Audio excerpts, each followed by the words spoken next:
দূর হ, আমি ব্যস্ত আছি। সব ছেলেরা চুপ হয়ে যায়। শামিন কিছুক্ষণ পরে বলে ওঠে, তোর ভাবির কোনো খবর আছে? আসার জি, আজ সকালে দেখলাম কোথাও যাওয়ার আগে রিক্সা ঠিক করছে। রিক্সাওয়ালার সাথে রিক্সা ভাড়া নিয়ে 10 মিনিট ঝগড়া করলো। রিক্সাওয়ালা 30 টাকার ভাড়া চার্জ ছিল, কিন্তু ভাবি 25 টাকা, ওপরে 1 টাকাও দেবে না। সব ছেলেরা হেসে ফেলে। শামিন রাগী দৃষ্টিতে ওদের দিকে তাকিয়ে বলে, আসার কি আছে? সব কটাকে চর মারবো। কতটা হিসেবই আমার বউ দেখেছিস? এমন মেয়েই তো সংসারের উন্নতি করবে। আমি আবার বউকে নিয়ে গর্ব করি। সবাই চুপ হয়ে যায়। শামিন তৌফের দিকে তাকিয়ে বলে, তারপর কি হয়েছে? ওই রিক্সাওয়ালা জিতেছে নাকি আমার বউ? আপনার বউ ভাই। বৃদ্ধা রিক্সাওয়ালা একবার ঘাড় ঘুরিয়ে আলোর দিকে তাকায়, তারপর নরম গলায় বলে। আলো তার জবাব দেয় না। ওড়না দিয়ে মুখ চেপে ধরে কেঁদে যাচ্ছে। তার শরীরটা একটু পরপর কেঁপে কেঁপে উঠছে। রিক্সাওয়ালা আমতা আমতা করে বলে। আলো কান্না থামানোর বৃথা চেষ্টা করে বলে, শামিন ইয়াসের পার্টি অফিসে। শামিন চেয়ার থেকে উঠে দাঁড়ায়। এখন তাকে বের হতে হবে। তার দলের ছেলেরাও শামিনের দেখাদেখি উঠে দাঁড়ায়। এমন সময় সবুজের ফোন আসে। শামিন ফোনটা রিসিভ করতেই সবুজ বলে, ভাই, ভাবি উপরে যাচ্ছে কাজ শেষে। ফোনটা রাখার সাথে সাথে দরজা ঠেলে আলো ভেতরে ঢোকে। শামিন আলোর দিকে তাকিয়ে আছে। আলো প্রায় ছুটে গিয়ে শামিনের শার্টের কলার ধরে। আর কতবার কতবার আপনি আমাকে অসম্মান করবেন ইয়াসার মির্জা? গলা দিয়ে কথা বের হচ্ছে না আলোর। সে হাঁপাচ্ছে। শামিন নরম গলায় বলে, কি হয়েছে আলো? আমি কখন তোমাকে অসম্মান করলাম? আলো শামিনকে ঝাঁকুনি দিয়ে বলে, নাটকবাজ লোক, জুতো মেরে গুরুদান করা হচ্ছে। খুব টাকা আপনার, তাই না? সেটাই দেখাচ্ছেন সবখানে। আমাকে ধোকার মাধ্যমে টাকা দেওয়ার অধিকার আপনাকে কে দিয়েছে? বলুন, কে দিয়েছে? শামিন ঘামতে থাকে। আলো জেনে গিয়েছে সবটা। এখন এই জেদি মেয়েটাকে সে কিভাবে সামলাবে? আলো আবারও কলার ধরে সাহস কি করে হয় আমাকে ছোট করার, দয়া করার? শামিন আলোর নরম ছোট দুটো হাত তার কলার থেকে সরিয়ে দিয়ে নিজের হাতের মধ্যে নিয়ে আলোর চোখের দিকে তাকায়। নরম গলায় বলে, সরি আলো, আমি তো সবটা ঠিকঠাক করতে চেয়েছি তোমার লাইফে। আলো চেঁচিয়ে ওঠে, কি ঠিক করতে পেরেছেন? আমার বাবা একটা পঙ্গু লোকের মতো বাড়িতে পড়ে আছে, পেরেছেন ঠিক করতে? লোকজন রাস্তাঘাটে আমাকে আপনার খেয়ে ছেড়ে দেওয়া মাল বলে, পেরেছেন ঠিক করতে? কান্নায় ভেঙে পড়ে আলো। কাঁদতে কাঁদতে মেঝেতে বসে পড়ে। শামিন কিছুক্ষণ আলোকে দেখে হাঁটু গেড়ে তার মুখোমুখি বসে পড়ে। আলো বলতে থাকে, এখন আপনি সবাইকে ভালো মানুষই দেখাচ্ছেন, আপনার সবাইকে নিজের অর্থ ক্ষমতা নাটক দিয়ে মুগ্ধ করতে চাইছেন, তাই না? শামিন নরম গলায় বলে, এভাবে আমার অনুভূতির ভুল ব্যাখ্যা দিও না আলো। আমি অনুতপ্ত। যা যা করেছি সবটা নিজের অনুশোচনা থেকে। অনুশোচনা? শামিন ইয়াসারের অনুশোচনা হয়েছে কখনো? শামিন আলোর চোখে চোখ রাখে, তারপর বলে, তুমি দেখতে পাওনি বলে হয়নি, এমনটা তো নয় আলো। আমি তো নিজে নিজেকে জানি। আমি কতটা অন্ধকার মানুষ ছিলাম তা আমি জানি আলো। তুমি আমার জীবনে আলো হয়ে এসেছিলে। মানলাম সবটা আমার অপরাধ, আমি অপরাধী। কিন্তু একজন অপরাধীও যে কখনো শুধরে নিতে পারে নিজেকে, সেটা কেন তুমি মানতে পারছো না? শুধরেছেন? কি শুধরেছেন আপনি? যে ভয়ঙ্কর অপরাধ আপনি করেছেন তার শাস্তি আপনি জানেন? পেয়েছেন শাস্তি? বুক ফুলিয়ে সমাজে মহান সেজে ঘুরে বেড়াচ্ছেন। অবৈধভাবে প্রতিপক্ষকে বসিয়ে রেখে ভোটে জিতেছেন। লজ্জা করে না এই চেয়ারে বসতে?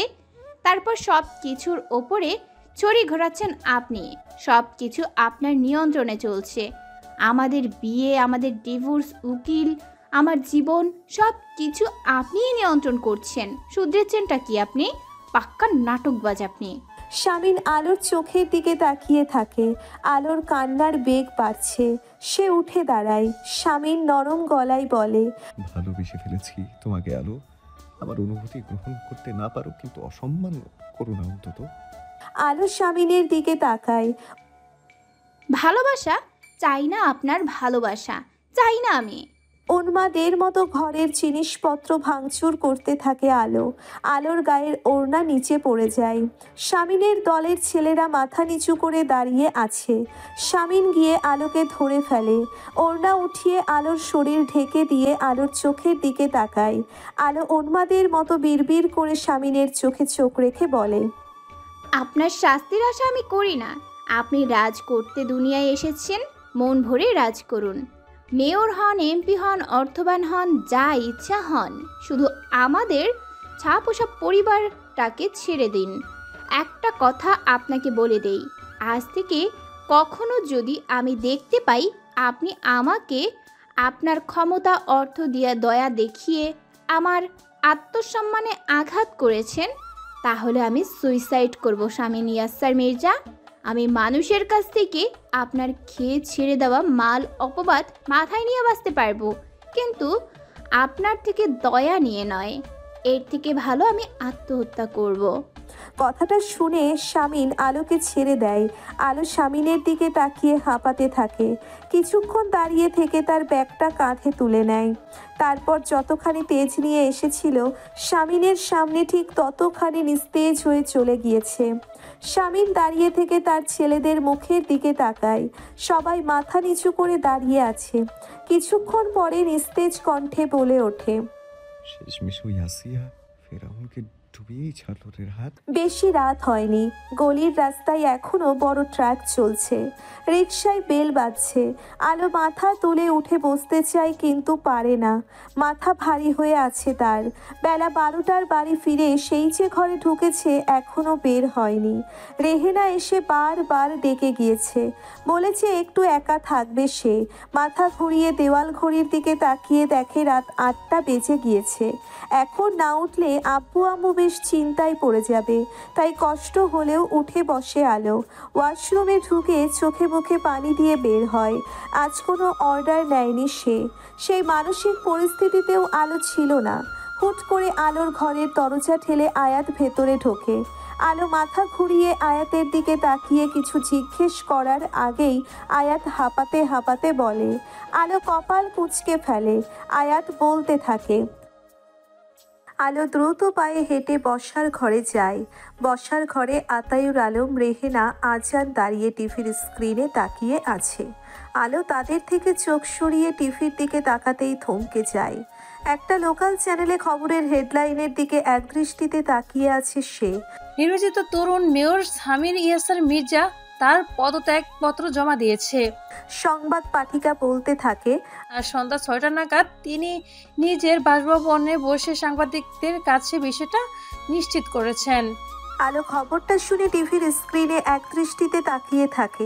স্ক্রিনে একটু পরপর শামীম ইয়াসসারের একটা শুভ্র পাঞ্জাবির উপরে মুজিব কোট পরা হাস্য উজ্জ্বল ছবি দেখানো হচ্ছে। আলো কিছু বুঝতে পারছে না বিষয়টা। সে তার আব্বু আম্মুর দিকে তাকাচ্ছে। টিভির রিমোট হাতে নিয়ে সে পরপর কয়েকটি চ্যানেল পাল্টাতে থাকে। প্রত্যেকটা লোকাল চ্যানেল একই খবর। একটা চ্যানেলে দেখাচ্ছে জনগণের প্রতিক্রিয়া। সবাই শামীমের এমন সিদ্ধান্ত মেনে নিতে নারাজ। দলের ছেলেগুলো চেঁচিয়ে চেঁচিয়ে কিছু একটা বলছে। আলো টিভি অফ করে দেয়। কলিং বেল বেজে ওঠে। আজান গিয়ে দরজা খুলে দিতেই ঈশিতা আর ঋতু ভেতরে ঢোকে। ঋতু কাঁদছে। ঈশিতা এসে আলোর মুখোমুখি দাঁড়িয়ে কাঁপা কাঁপা গলায় কান্না আটকে রেখে বলে ওঠে। আলো বোকার মতো ঈশিতার দিকে তাকিয়ে আছে।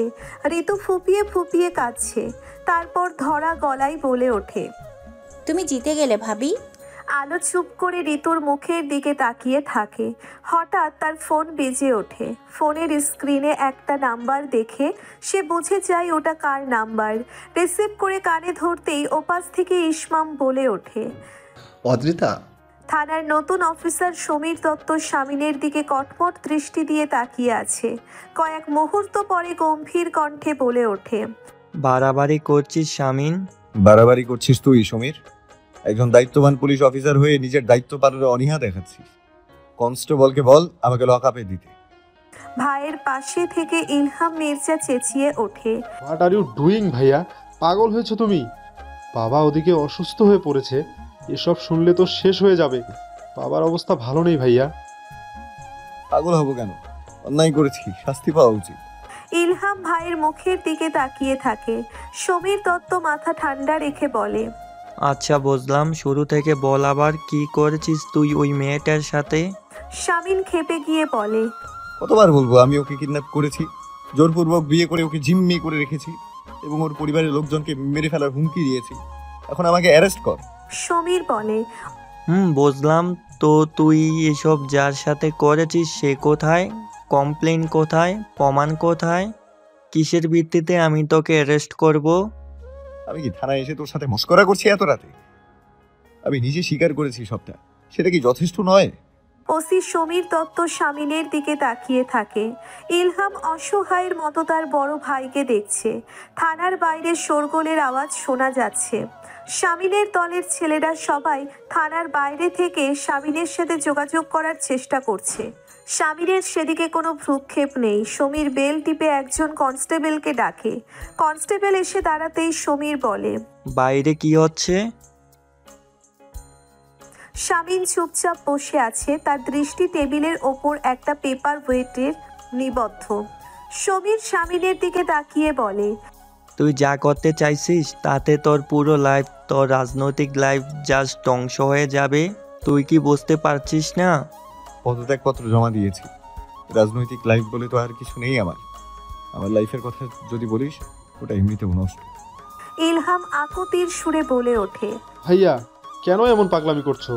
শামিন কোনো জবাব না দিয়ে সমীরের চোখে চোখ রেখে বলে, অ্যারেস্ট কর আমাকে। আলো ফোনটা কানে ধরে চুপ করে থাকে। ওপাশ থেকে ইসমাম বলে ওঠে, অদ্রিতা, ভাইয়া আমাদের জন্য কতটা ইম্পর্টেন্ট তা তুমি নিশ্চয়ই এতদিনে বুঝতে পেরেছো। তো আমি কি করব ইসমাম? আমি তো কোনো কমপ্লেন করিনি। তোমার ভাইয়া নিজে থেকে এসে এসব করেছে। সেটাই অদ্রিতা, ভাইয়া নিজে থেকেই করেছে। আলো কিছুক্ষণ চুপ করে থেকে বলে, তোমরা আমার সাথে এমন করছো কেন ইসমাম? তোমাদের পরিবারের সবার মুখের দিকে তাকালে মনে হয় আসল অপরাধী আমি, তোমার ভাইয়া নয়। আমার অন্যায়টা কি, অপরাধ কি আমার, বলো? ইসমাম স্বাভাবিক গলায় বলে, অপরাধ করনি এমনটা তো নয় অদ্রিতা। ভাইয়াকে ভুল বুঝে চর মেরেছ, হেনস্থা করেছ একজন মানুষকে। আলো অবাক হয়ে ইসমামের কথা শোনে, বলে, তার জন্য কি আমি যথেষ্ট শাস্তি পাইনি ইসমাম? তোমার ভাইয়া নিজের হাতে আমাকে শাস্তি দিয়েছে। আমি তার পা ধরেছি, তুমি জানো। সেদিন তোমাকে বলিনি সেই সব কথা। যথেষ্ট শাস্তি পেয়েছি। উল্টো আমার বাবা যা করেইনি তার জন্য আমার জীবনটা নষ্ট করে দিয়েছে তোমার ভাইয়া। ইসমাম কিছুক্ষণ চুপ করে থাকে, তারপর বলে, আমার পরিবারের প্রত্যেকটা মানুষের ভালো থাকা ওই মানুষটার সাথে জড়িয়ে আছে অদ্রিতা। প্রত্যেকটা মানুষের খুশি ওই মানুষটার উপর নির্ভর করে। এখন তুমি কি করবে সেটা তোমার বিবেচনা। অন্যায় আবদার বলো বা যাই বলো, মনে হলো তোমাকে বলতে পারি তাই বললাম। আর হ্যাঁ, আমি তোমাকে অপরাধী বলছি না অদ্রিতা, কোনো অবস্থাতেই না। আমি শুধু আমার ভাইয়ের জন্য কষ্ট হচ্ছে যেমনটা তোমার জন্য হতো। ইসমাম কল কেটে দেয়। ইসমাম ফোন কেটে দেয়। আলো ঘর থেকে বেরিয়ে বসার ঘরের দিকে যায়।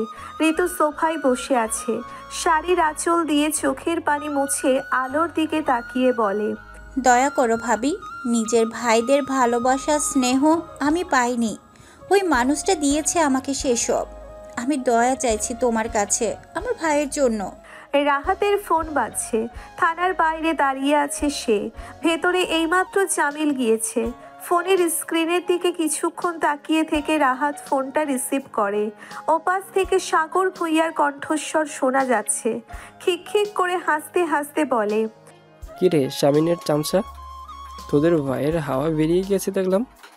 এখন কেমন লাগছে তোদের? রাহাত চুপ করে থাকে। সাগর বলতে থাকে, শালা ভয় পেয়ে মার ছেড়েছে নাকি? কোথায় তোর ভাই, কোথায়? রাহাত এদিক ওদিক তাকিয়ে গলার স্বর নিচু করে দাঁত খিচিয়ে বলে, আচ্ছা তাই নাকি? তাহলে? টুট টুট শব্দ হয়। রাহাত ফোন কেটে দিয়ে দাঁড়িয়ে থাকে।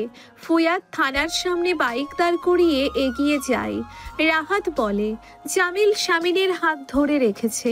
উৎকণ্ঠা নিয়ে বলে, ভাই সাংবাদিক এসে ভিড় করেছে, আপনি চলেন এখান থেকে, দোহাই লাগে। তোর বউ অসুস্থ, বাড়িতে যা জামিল। গম্ভীর কণ্ঠে বলে শামিন। সমীর শামিনের দিকে তাকিয়ে থাকে। ফুয়াদ ছুটে এসে শামিনকে ধরে, ঝাঁকুনি দিয়ে বলে, কি কি শুরু করেছিস এসব? শেষ করেছি সবটা। নিস্তেজ কণ্ঠে জবাব দেয় শামিন।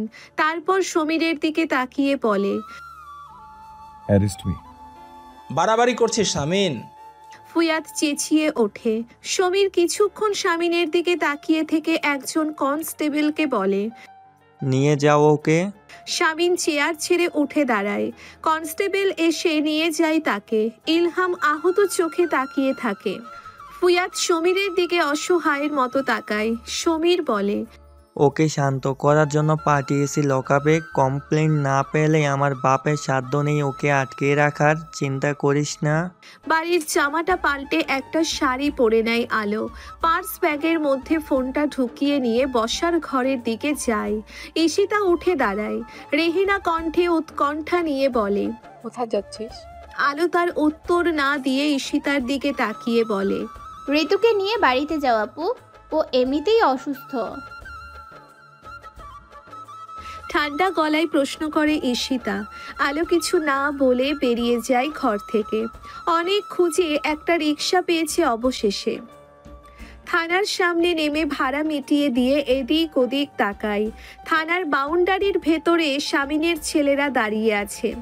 আলোকে দেখে তৌব সবাইকে নিচু স্বরে বলে, কে এসেছে দেখ। সবাই মাথা তুলে আলোর দিকে তাকায়। আলো ধীর পায়ে এগিয়ে গিয়ে তাদের দৃষ্টি উপেক্ষা করে থানার দালানের ভেতর ঢোকে। স্যার, একজন মেয়ে এসেছে আপনার সঙ্গে কথা বলতে। কনস্টেবলের কথা শুনে সমীর দত্ত তার দিকে তাকিয়ে বলে, একটু অপেক্ষা করতে বলো তাকে। অভিযোগ থাকলে নাও, আমি ব্যস্ত। ইসুফ। স্যার, মেয়েটির নাম অদ্রিতা আলো। সমীর ফুয়াদের দিকে তাকিয়ে বলে, এই সেই নয় তো? ফুয়াদ বলে, সম্ভবত। সমীর দত্ত কনস্টেবলের দিকে তাকিয়ে বলে, ভিতরে নিয়ে এসো। নীল রঙের একটা শাড়ি, জমিনে নেভি ব্লু সুতোর কাজ, আঁচল টেনে নিজেকে জড়িয়ে রেখেছে। চেহারায় সাজসজ্জা নেই কোনো, একেবারেই সাদামাটা। সমীর পা থেকে মাথা পর্যন্ত দেখে খুবই ভদ্রভাবে বলে, বলুন। আলো ঘরে থাকা প্রত্যেকের দিকে একবার করে তাকিয়ে চেয়ার টেনে বসে পড়ে। তারপর সরাসরি সমীরের চোখের দিকে তাকায়। সমীর বলতে থাকে, বলুন। ইয়াসার মির্জা কোথায়? নিস্তেজ কণ্ঠে বলে ওঠে আলো। লকআপে। আলো চমকে ওঠে। সমীর বলে, আমারই কনস্টেবল বলল পাঠাতে যাচ্ছিলাম আপনাদের বাড়িতে। আলো সমীরের দিকে তাকিয়ে আছে। সমীর বলতে থাকে, ইয়াসার মির্জা তার জবানবন্দিতে উল্লেখ করেছেন তিনি আপনাকে জোরপূর্বক তুলে নিয়ে বিয়ে করেছেন, জিম্মি করে রেখে আপনার এবং আপনার পরিবারের প্রাণনাশের হুমকি দিয়েছেন। এইসব আপনার কাছ থেকে শুনতে চাই। এইসব ঘটনা যদি সত্যি হয় তাহলে আমরা ব্যবস্থা নিয়ে ইয়াসার মির্জার সর্বোচ্চ শাস্তির ব্যবস্থা করব। আপনি নির্ভয়ে বলুন। আলো মাথা ঘুরিয়ে ফুয়াদের দিকে তাকায়। ফুয়াদ অসহায়ের মতো তার দিকে তাকিয়ে আছে। সমীর বলে, বলুন, তিনি আপনাকে জোরপূর্বক বিয়ে করেছেন, কিডন্যাপ করেছেন আপনাকে? আলো কিছুক্ষণ চুপচাপ বসে থেকে অস্ফুট স্বরে বলে, না। কোনো শারীরিক মানসিক আঘাত করেছেন কিংবা আপনার শ্লীলতা হানির চেষ্টা? আলো মাথা নাড়ায়। উনি যা যা বলছেন সবটা মিথ্যা? আলো মাথা নাড়িয়ে অস্ফুট স্বরে বলে ওঠে, জি। ওসি সমীর দত্ত আলোর দিকে তাকিয়ে আছে। কিছুক্ষণ পরে বলে ওঠে, লিখিত বয়ান দিন। আলো একটা কাগজে বয়ান লিখে নিচে সই করে দেয়। তারপর কাগজটা সমীর দত্তের দিকে এগিয়ে দিয়ে নিচু স্বরে বলে, আমি একটু ইয়াসার মির্জার সাথে দেখা করতে চাই। সমীর দত্ত একজন কনস্টেবলের দিকে তাকায়। কনস্টেবল আলোকে উদ্দেশ্য করে বলে, আসুন আমার সাথে। হার্টে রিং পরানো। চেন্নাই গিয়ে প্রত্যেক 6 মাস অন্তর চেক আপ করতে হয়। একটু আধটু চাপ পড়লেই অবস্থা খুবই খারাপ হয়ে যায়। বিছানায় শুয়ে শুয়ে ছেলের জন্য দুশ্চিন্তা করছে ইমতিয়াজ মির্জা। কাজের মেয়ে দুটো ছাড়া বাড়িতে আর কেউ নেই। শারীরিক অবস্থার ক্রমেই অবনতি হচ্ছে। এই মুহূর্তে যদি কিছু একটা হয়ে যায় তাহলে কেউ টেরও পাবে না। হঠাৎ খুবই ভয় হতে থাকে ইমতিয়াজ মির্জার। তার সময় কি তাহলে শেষ? কিন্তু সে এভাবে ছেলে মেয়ের মুখ না দেখে মরতে চায় না। কখনোই না। নিচু গলায় সিতারাকে ডাকতে থাকে। সিতারা এসে দরজার বাইরে দাঁড়িয়ে বলে, জি খালুজান। পোনা এসে দাঁড়ায়। ইমতিয়াজ মির্জার বিছানার কাছে দাঁড়িয়ে বলে, খবর পাইনি ভাইজান, আপনি এত উতলা হবেন না, সামিন বাবার কিছু হবে না। দুজনে মুখোমুখি দাঁড়িয়ে আছে। মাঝখানে লোহার শিক। শামিন আলোর পা থেকে মাথা পর্যন্ত একবার দেখে, তারপর চোখ সরিয়ে নিয়ে চুপ করে থাকে। আলো শীতল চোখে শামিনের দিকে কিছুক্ষণ তাকিয়ে থেকে একটা শিক ধরে বলে ওঠে, খুব ভালো লাগছে আপনাকে এখানে দেখতে, এটাই আপনার উপযুক্ত স্থান। শামিন চুপ। আলো বলতে থাকে, কি ভেবেছেন আপনি দয়া শুধু আপনিই দেখাতে পারেন? খুব সুপ্রিয়টি কমপ্লেক্স ভোগেন তাই না? নিজেই সর্বসেবা, আপনি সব কিছুর নিয়ন্ত্রক, এটাই ভাবেন? সবার প্রতি দয়া দেখানোর ক্ষমতা রাখেন। আজ আমি আপনার প্রতি দয়া দেখালাম মিয়াসার মির্জা। এই আলো নামের মেয়েটার দয়ায় এ যাত্রায় আপনি বেঁচে গেলেন। শামিন আলোর দিকে তাকায়, ঠান্ডা গলায় বলে, কেন দেখিয়েছো দয়া? কেন দেখিয়েছি? আপনার বোনের জন্য, আপনার বাবার জন্য, আপনার ভাইয়ের জন্য, আপনার ভাইয়ের বউ এবং ভাইপোর জন্য। আমারও একটা পরিবার আছে, তাই আমি আপনার পরিবারের ভোগান্তি চাইনি। ন্যূনতম হলেও 2 বছর জেলে পচে মরতেন। আমি আপনার মতো নির্দয় না যে বাবা মায়ের বুক থেকে সন্তানকে কেড়ে নিয়ে জিম্মি করে রাখে। আপনার বাবা হার্টের সিরিয়াস পেশেন্ট, তাই দয়া দেখিয়েছি। শামিন চুপ করে থাকে। আলো বলতে থাকে, অবশ্যই এসব আমি এমনি এমনি করিনি। এসবের বিনিময়ে আমি একটা জিনিস চাইব, আর সেটা হচ্ছে আপনার থেকে মুক্তি, যা বারবার চাইতাম। শামিন আলোর চোখের দিকে তাকিয়ে আছে। আলো কিছুক্ষণ দাঁড়িয়ে থেকে চলে যায়। একটু পরে সমীর দত্ত এসে লকআপের সামনে দাঁড়ায়। একজন কনস্টেবল লকআপের তালা খুলতে থাকে। সমীর দত্ত বলে, ইচ্ছে করছে আইনের লোককে বিব্রত করার অপরাধে তার নামে চার্জ লাগিয়ে দেই, কিন্তু তোর এই মাসুম চেহারাটা দেখে মায়া হচ্ছে। শামিন চুপ করে দাঁড়িয়ে থাকে। সমীর বলে, ভাবি সুন্দরী তোর পাশে মানিয়েছে। শামিন লকআপ থেকে বের হয়। সমীর দত্ত বলে, প্রবলেম কি খুলে বল। পদত্যাগপত্র জমা দিয়েছিস কেন? পাগলামি করছিস কেন? স্যার। একজন কনস্টেবল তড়িঘড়ি করে ছুটে আসে। শামিন আর সমীর দত্ত তার দিকে তাকায়। সমীর বলে, কি হয়েছে? খবর এসেছে স্যার, ইয়াসার মির্জা বাবা হসপিটালে। দৌড়তে দৌড়তে হসপিটালের ভেতরে ঢোকে শামিন। করিডোরে ঈশিতা, পরি, ঋতু এবং দলের কিছু ছেলে দাঁড়িয়ে আছে। শামিন এবং ইলহাম এগিয়ে যায়। ঈশিতা ভাইকে দেখতে পেয়ে ছুটে এসে জড়িয়ে ধরে কাঁদতে থাকে। বোনের মাথায় হাত বুলিয়ে এদিক ওদিক অসহায়ের মতো তাকাতে থাকে শামিন। আরাফের দিকে তাকিয়ে বলে, কখনো হয়েছে এসব? পরি এগিয়ে আসে, কাতর সুরে বলে, আমি হোস্টেল থেকে বাড়িতে গিয়ে দেখি পুরো বাড়ি ফাঁকা। বাবা কটেজে এসেছিল, দোতলায় উঠে দেখি মেঝেতে পড়ে আছে। শামিন ঈশিতাকে সরিয়ে দিয়ে এগিয়ে যায়।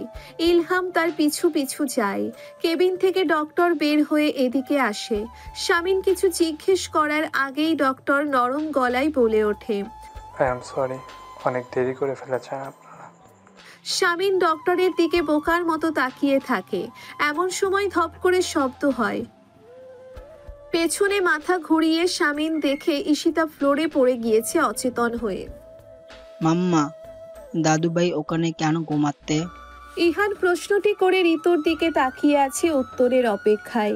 ঋতু নিশ্চুপ চোখের পানি ফেলছিল। সংসারের সব তিক্ত মিঠা অভিজ্ঞতা একপাশে রেখে লোকটা তার শ্বশুর, তার স্বামীর বাবা। ঋতুর জীবনে তার ভূমিকা ছিল।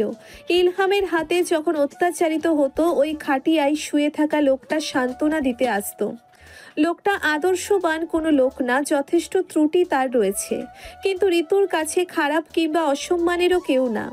লোকটার জন্য ঋতুর কান্না পাচ্ছে খুব। ছেলের কথার জবাব না দিয়ে ঋতু মাথা ঘুরিয়ে লিভিং রুমের আশেপাশে তাকায়। ঈশিতা আর্তনাদ করে কেঁদে যাচ্ছে। খাটিয়ার দুই পাশে তার দুজন ছেলে বসে আছে, যেন বাবা কিছু বলছে তাদের। চুপচাপ শুনছে তারা। ভোর 4টে প্রায়। ইমতিয়াজ মির্জার লাশ কিছুক্ষণ আগেই হসপিটাল থেকে নিয়ে আসা হয়েছে। আত্মীয় স্বজনের ভিড় জমে গিয়েছে শান্তিনীরে। জামিল এগিয়ে গিয়ে মেঝেতে শামিনের পাশে চুপ করে বসে পড়ে। শামিনের দৃষ্টি মেঝের দিকে। জামিল মৃদু স্বরে বলে, ভাই, ইসমা ফোন দিচ্ছে বারবার, ওকে জানাবো? শামিন অনুভূতি শূন্য দৃষ্টিতে জামিলের দিকে তাকিয়ে নিস্তেজ কণ্ঠে বলে, আমাকে দে ফোনটা। ভাইয়া? ইসমামের কণ্ঠে উৎকণ্ঠা। শামিন অস্বাভাবিক ঠান্ডা গলায় বলে, চিন্তা করিস না ছোট, থানায় কিছুই হয়নি, আমি বাড়িতে। ইসমাম একটা স্বস্তির নিঃশ্বাস ছাড়ে, তারপর বলে, বাবা ঠিক আছে? সন্ধ্যে শুনলাম অসুস্থ। শামিন একটা দীর্ঘশ্বাস ছেড়ে বলে, ঠিক আছে কি নেই তা তো জানি না ছোট। মানে? কাল সকাল 10টায় বাবার জানাজা। কেমন মেয়ে রে তুই? স্বামীর ঘর করবি না ঠিক আছে, তাই বলে একটা মানুষ মরে গিয়েছে তবু একটু সহানুভূতি আসছে না তোর? আলো মাথা ঘুরিয়ে প্রফেসর শিবলির দিকে তাকায়। প্রফেসর শিবলির বলতে থাকে, একটা মানুষের বাবা মারা গিয়েছে, তোর তো বাবা আছে, আর তোর ভাইয়ের কিছু হলে তোর কেমন লাগে? ওই লোকটারও তো এখন কেমন লাগছে, তবুও তোর দিল নরম হচ্ছে না? খালা, ওনার মৃত্যুতে আমি খুশি হইনি, এভাবে বলো না। তাহলে বসে আছিস কেন? সমবেদনা জানা। আলো অবাক হয়ে তাকিয়ে থাকে। প্রফেসর শিবলির ওয়াইফ কিছুক্ষণ দাঁড়িয়ে থেকে বসার ঘরের দিকে যায়। আলো উঠে আতায়ুর আলমের ঘরের বাইরে গিয়ে দাঁড়ায়। টুপিটা পাঞ্জাবির পকেটে ঢুকিয়ে দিয়ে আতায়ুর আলম আলোর দিকে তাকায়। আলো মৃদু স্বরে বলে, যাচ্ছ তুমি? আতায়ুর আলম নিচু স্বরে বলে, না গেলে কেমন দেখায় না মা, আমরা সামাজিক জীব। আলো চুপ করে থাকে। আতায়ুর আলম আমতা আমতা করে বলে, আর তাছাড়া ইয়াসেরের সাথে ব্যক্তিগত শত্রুতা থাকতেই পারে, কিন্তু একজন বিশিষ্ট সমাজসেবক। এগুলো এতিমখানা এজেন্সি চালায়, সাংবাদিক অ্যাসোসিয়েশনের সবাই যাচ্ছে, এটা আমাদের অ্যাসোসিয়েশনের নীতি, আমরা না যাওয়াটা দুষ্টিকটু। আলো বাবার দিকে তাকিয়ে অস্ফুট স্বরে বলে, জানাজা কয়টায়? 10টায় পারিবারিক কবরস্থানে দাফন হবে। রিকশা থামিয়ে গেটের বাইরে কিছুক্ষণ দাঁড়িয়ে থাকে। রাস্তাটা মানুষে গিজগিজ করছে। অবশ্য বিশিষ্ট সমাজসেবকের বাবা মারা গিয়েছে, একসময় সেও এমপি ছিল। এত লোকজন তো থাকবেই। আলোর অস্বস্তি বাড়ছে। সবাই কৌতূহলী দৃষ্টিতে তাকে দেখছে। এখনো কোনো চেনা লোকের চোখে আলো পড়েনি। এদিক ওদিক তাকিয়ে গেটের উপরে লেখা শান্তিনীর কথাটির দিকে আলোর চোখ পড়ে। তারপর একটা গভীর নিঃশ্বাস ফেলে পা বাড়ায়। যে বাড়িটাকে একবার ছেড়ে চলে গিয়েছে, পুনরায় প্রকৃতি তাকে সেখানে টেনে এনেছে। কিন্তু কিসের জন্যে? চোখের সামনে বাবাহারা ঈশিতার কান্না মাখা চেহারাটা ভেসে উঠছে সেজন্য? আতায়ুর আলমের অপারেশনের সময় যেভাবে আলোকে মানসিক সাপোর্ট দিয়েছে মেয়েটা, আলোর কি একটু কৃতজ্ঞতা প্রকাশ করা উচিত নয়? এতটাও কঠিন মেয়ে আলো নয়। ধীর পায়ে হেঁটে গেটের ভেতরে পা রাখতেই সে দাঁড়িয়ে পড়ে। ইলহাম এবং দলের ছেলেরা পোর্চের ডান পাশে চুপচাপ দাঁড়িয়ে আছে। ইলহাম কাঁদছে। এমপি মহোদয় ইলহামের কাঁধে হাত রেখে কিছু একটা বলছে, মনে হচ্ছে সান্ত্বনা দিচ্ছে। সবার মাথায় টুপি, সম্ভবত এক্ষুনি সবাই দাফন কার্য শেষ করে এসেছে। অবচেতন মনে আলোর চোখ দুটো একজনকে খুঁজছে। হুট করে আলো চেতনা ফিরে পেতেই নিজের কাজে নিজেই প্রচণ্ড অবাক হয়। জড়তা কাটিয়ে সামনে এগিয়ে যেতেই ইলহাম এবং দলের ছেলেদের সামনে পড়ে যায় আলো। সবাই কয়েক মুহূর্ত আলোর দিকে তাকিয়ে থেকে চুপচাপ হেঁটে চলে যায় সেখান থেকে। আলো শান্তিনীরের অন্দরমহলে প্রবেশ করে। করিডোর পেরিয়ে লিভিং রুমের দিকে এগোতেই কেউ চেঁচিয়ে বলে ওঠে। আলো দাঁড়িয়ে পড়ে। ইলোরা মির্জা আলোর সামনে এসে দাঁড়ায়। আলো তার দিকে তাকায়। আলো কি বলবে বুঝতে পারছে না। সত্যিই তো, সে কেন এসেছে তার সঠিক কোনো ব্যাখ্যা নেই তার কাছে। তবুও কথা গুছিয়ে নিয়ে বলে, ঈশিতা আপু। ইলোরা মির্জা আলোর পা থেকে মাথা পর্যন্ত একবার দেখে সরে দাঁড়ায়। নিচতলার লিভিং রুম থেকে চাপা আর্তনাদের শব্দ শোনা যাচ্ছে। লিভিং রুম ভর্তি মানুষ। আলো ইলোরা মির্জার দৃষ্টি উপেক্ষা করে এগিয়ে যায়। ভিড় ঠেলে দেখতে পাই ঈশিতা মেঝেতে বসে বিলাপ করে যাচ্ছে উন্মাদের মতো। দৃশ্যটা দেখে আলোর বুকটা মোচড় দিয়ে ওঠে। কিছু বছর পূর্বে মাকে হারিয়েছে, আর এখন বাবাকে। পুরোপুরি এতিম মেয়েটা। আলোর বুকে যন্ত্রণা হচ্ছে খুব। এই পরিস্থিতিতে তো সেও পড়তে পারত, কিন্তু মাথা তুলে আলোর দিকে দিকে তাকাতেই থমকে যায়। আলোকে সে আশা করেনি। পরি উঠে আলোর দিকে ছুটে এসে আলোর হাত ধরে ঈশিতার কাছে নিয়ে যায়। ঈশিতা হাউমাউ করে কেঁদে যাচ্ছে। আলো গিয়ে ঈশিতার মুখোমুখি বসে পড়ে মেঝেতে। ঈশিতা কাঁদতে কাঁদতে আলোর দিকে তাকায়। আলো খুবই সংকোচের সাথে ঈশিতার গালে একটা হাত রাখে। একটা মমতাময়ী হাতের স্পর্শ পেয়ে ঈশিতা দু চোখ বন্ধ করে ফেলে। জড়িয়ে ধরে আলোকে, তারপর ফোপাতে থাকে। ঋতু পাশে বসে নিশ্চুপ কেঁদে যাচ্ছে। লিভিং রুমে যত মহিলা আছে সবাই সান্ত্বনা বাণী শুনিয়ে যাচ্ছে। আলো ঈশিতার মাথায় হাত বুলিয়ে দিচ্ছে।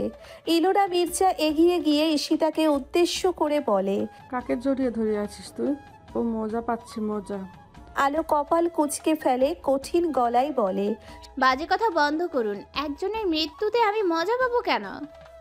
একজনের মৃত্যুতে না, এই পরিবারের ভোগান্তিতে মজা পাচ্ছিস তুই, হতচ্ছাড়ি। সব মহিলারা হতভম্ব হয়ে যায় ইলোরার কথা শুনে। আলো ধমকের সুরে বলে, কথা বুঝে শুনে বলবেন, মুখ সামলে বলবেন। দাদি। নরম গলায় শামিন ইলোরাকে ডাকে। ইলোরা ঘুরে তাকায়। সিঁড়ির কাছটাতে দাঁড়িয়ে আছে শামিন। সাদা রঙের পাঞ্জাবি পরনে তার, মাথার টুপিটা খুলে হাতে নিয়েছে। আলো ঈশিতাকে রেখে উঠে দাঁড়ায়। তারপর খুঁটিয়ে খুঁটিয়ে শামিনকে দেখে। যে লোকটা তাকে একদিন বাবাহারা করে দিতে পারত, আজ নিজের বাবা হারিয়ে কতটা পরিবর্তন এসেছে চেহারায় সেটা দেখতে থাকে। শামিন একেবারের জন্যেও আলোর দিকে তাকায়নি। সেই নিষ্প্রাণ গলায় ইলোরাকে বলে, কেউ মৃত ব্যক্তির সামনে সমবেদনা জানাতে আসলে তাকে এভাবে অপমান করতে নেই। কথাটি বলে শামিন দোতলার ওঠার জন্য পা রাখে সিঁড়ির প্রথম ধাপে। পেছন থেকে আলো বলে ওঠে, দাঁড়ান। শামিন দাঁড়িয়ে পড়ে, কিন্তু আলোর দিকে ঘুরে তাকায় না। আলো এগিয়ে এসে শামিনের পেছনে দাঁড়িয়ে বলতে থাকে, জানি এই সময়ে এসব বলা উচিত না, তবুও বাধ্য হয়ে বলছি। আমার দাদুর দেওয়া একটা চেইন বিক্রি করে টাকা নিয়ে এসেছি আমি। টাকাগুলো নিয়ে আমাকে ঋণ মুক্ত করুন। ঋতুর কাছে দিয়ে যাও, টাকা গুনার পরিস্থিতিতে আমি নেই। অস্ফুট স্বরে বলে শামিন। আলো বলতে থাকে, জানি এই সময়ে এসব কথা আপনাকে বলা ঠিক হচ্ছে না। আচ্ছা একটা কথা বলুন তো, আপনার বাবার মৃত্যুটা কি কোনোভাবে আমার জন্য হয়েছে? আমি দায়ী? শামিন নিচু স্বরে কিন্তু তেজি কণ্ঠে বলে, মোটেই না, অবান্তর কথা। আলো বলতে থাকে, কাল সন্ধ্যার ঘটনার পর থেকে আপনার বাড়ির লোকজন আমাকে অপরাধী সাজিয়ে আমার দিকে আঙুল তুলছিল। অপরাধী তার অপরাধ স্বীকার করে স্বেচ্ছায় শাস্তি পেতে গেল, সেজন্য ভিকটিমকে দোষী সাব্যস্ত করা হলো। কেন সেটা সে অপরাধীকে আটকাচ্ছে না? সেটা কি উচিত ছিল? উচিত হয়নি, ওদের পক্ষ থেকে ক্ষমা চাইছি। আজ আমি এখানে ঈশিতা আপুকে সমবেদনা জানাতে এসেছি, সেটা কি ভুল হয়েছে? ভুল হয়নি, তুমি মহৎ। তাহলে আপনার বাড়ির লোকজন এভাবে কেন অপমান করবে যেন আমি একজন অপরাধী, যেখানে আমার কখনো কোনো দোষ ছিলই না? আপনি যা করেছেন তার বিনিময়ে অতটুকু রিয়্যাক্ট করা কি স্বাভাবিক না? আমার ঠান্ডা মাথায় বলুন। শামিন নিচু স্বরে বলে, স্বাভাবিক। তাহলে সবাই বারবার আমাকে দোষারোপ করছে কেন, যেন আমি সর্বনাশী? শামিন ওদিকে ফিরেই স্বাভাবিক গলায় বলে, দাদি বৃদ্ধা মানুষ, তাই এমন করছে। দাদির হয়ে আমি ক্ষমা চাইছি। সমবেদনা জানানো হয়ে গেলে তুমি বাড়ি চলে যাও। কোনো কিছুতে তোমার কোনো দোষ নেই। তুমি নির্দোষ ছিলে, আছো, এবং আমার কাছে বরাবর নির্দোষ থাকবে।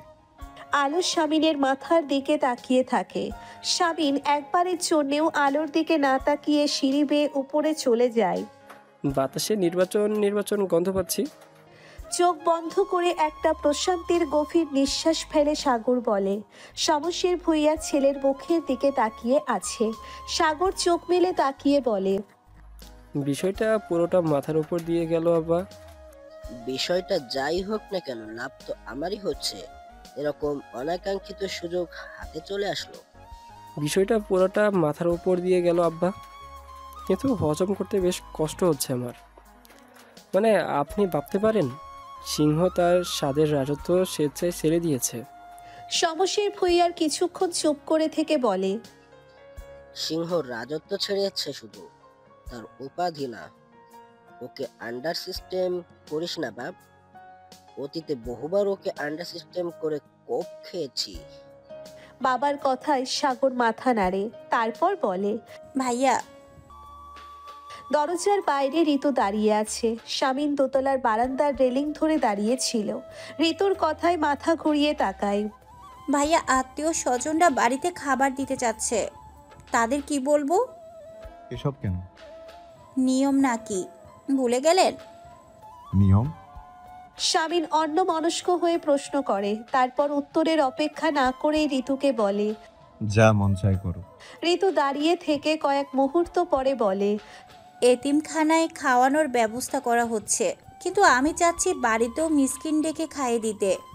আপনার কাছ থেকে অনুমতি চাচ্ছি। অনুমতির কি আছে ঋতু? তুমি যেটা ভালো মনে করো, জামিলকে টাকা দিয়ে সব বুঝিয়ে দাও। তারপর কিছুক্ষণ পরে চুপ করে থেকে বলে, তুমি ওই অবস্থায় দৌড়াদৌড়ি করো না, খাওয়া দাওয়া ঠিক মতো করো। ইহানকে খাওয়াও, ঈশিতাকে খাওয়াও। তোমরা না খেয়ে থাকলে বাবা ফিরে আসবে না। আর আপনি আপনি খাবেন না? গত রাত থেকে কিচ্ছু খাননি। খাবো। এক গ্লাস পানি পাঠিয়ে দাও কাউকে দিয়ে। ঋতু চলে যাওয়ার আগে নিচু স্বরে বলে, ভাবি আমার কাছে কিছু টাকা দিয়ে গেছে, কোথায় রাখবো ভাইয়া? বিছানার উপর রেখে যাও। রেহিনা দরজার কাছে দাঁড়িয়ে বারবার ভিতরে উকি দিচ্ছে। আলো খেয়াল করেছে কিন্তু কিছু বলছে না। হিয়া মাথা ঘুরিয়ে রেহিনার দিকে তাকিয়ে বলে, আন্টি আসুন না, ভেতরে আসুন। রেহিনা ভিতরে ঢোকে। আলো তার মায়ের দিকে তাকিয়ে বলে, কিছু বলতে চাইলে বলতে পারো। রেহিনা আমতা আমতা করে বলে, ও বাড়িতে ভাত তরকারি দেওয়াটা উচিত নয় কি? কোন বাড়িতে? মরা বাড়িতে। আলো মায়ের মুখের দিকে তাকিয়ে থাকে, তারপর বলে, কেন?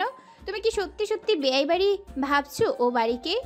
রেহিনা কিছুক্ষণ চুপ করে থেকে বলে, পাড়া প্রতিবেশী বাঁকা কথা শুনিয়ে যাচ্ছে। কোন জন্মের পাড়া প্রতিবেশীর কথা আমি গায়ে লাগিয়েছি? এখন ভাত তরকারি রেঁধে পাঠাবে, কাল ওই স্বামী নিয়াসার এসে তোমার কাছে জামাই আদর খেতে চাইবে, খাওয়াবে তুমি? আলো এভাবে কথা বলিস না, লোকটার বাবা মারা গিয়েছে, এখন অন্তত চুপ কর, শুনতে ইচ্ছে করছে না। হিয়া চেঁচিয়ে বলে ওঠে।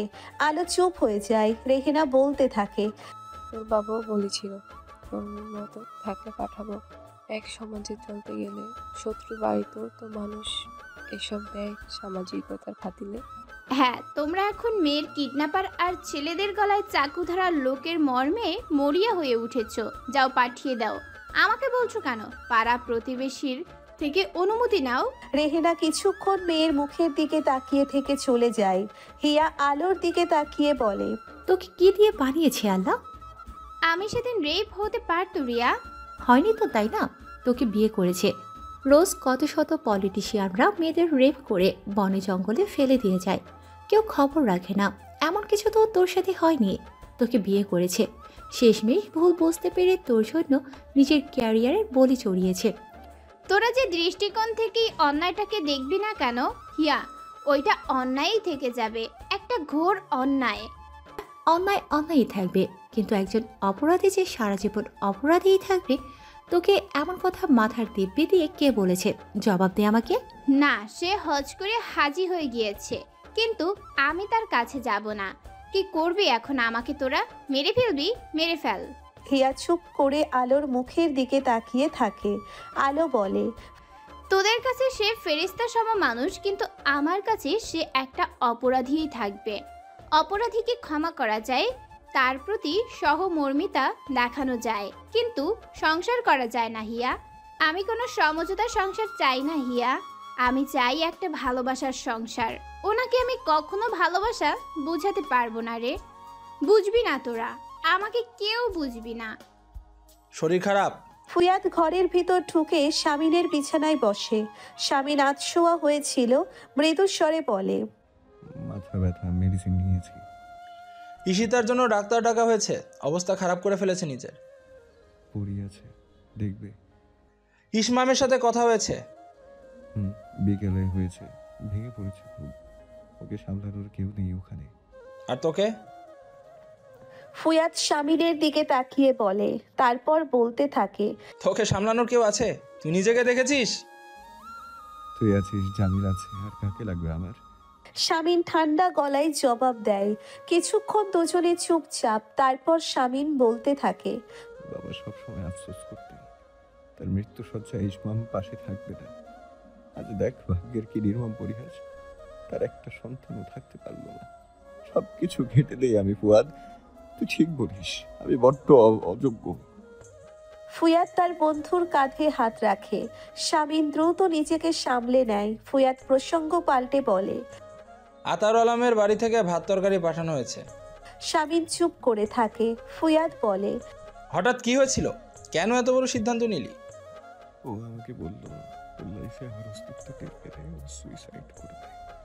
এত বড় একটা কথা বললো। তুই ঘৃণার পরিমাণ দেখেছিস? কতটা ক্ষত দিয়েছি আমি ওকে। কিচ্ছু সারাতে তো পারবো না। ভাবলাম একটু স্বস্তি দেই ওকে। ও মনে করে আতাউর আলম ভোটে দাঁড়ালে জিতে যেত।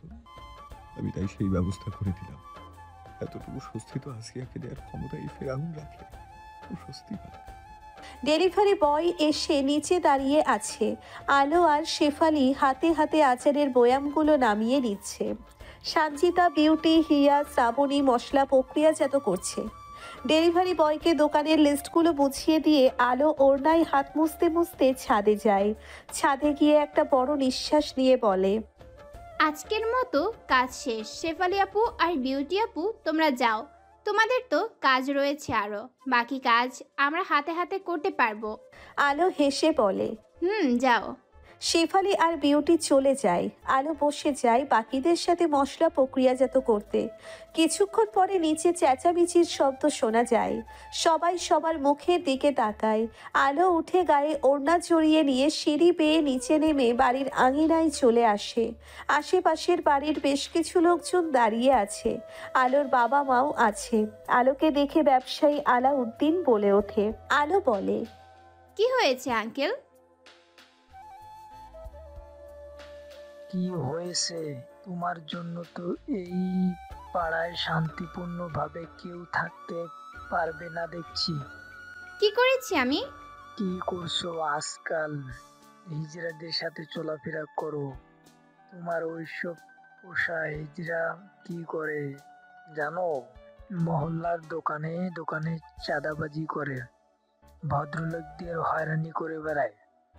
এই তো গতকালকে আর্কিটেক্ট সাহেবের 3 মাসের নাতির মুখে দেখবে এতে ঢুকেছিল। উল্টাপাল্টা করে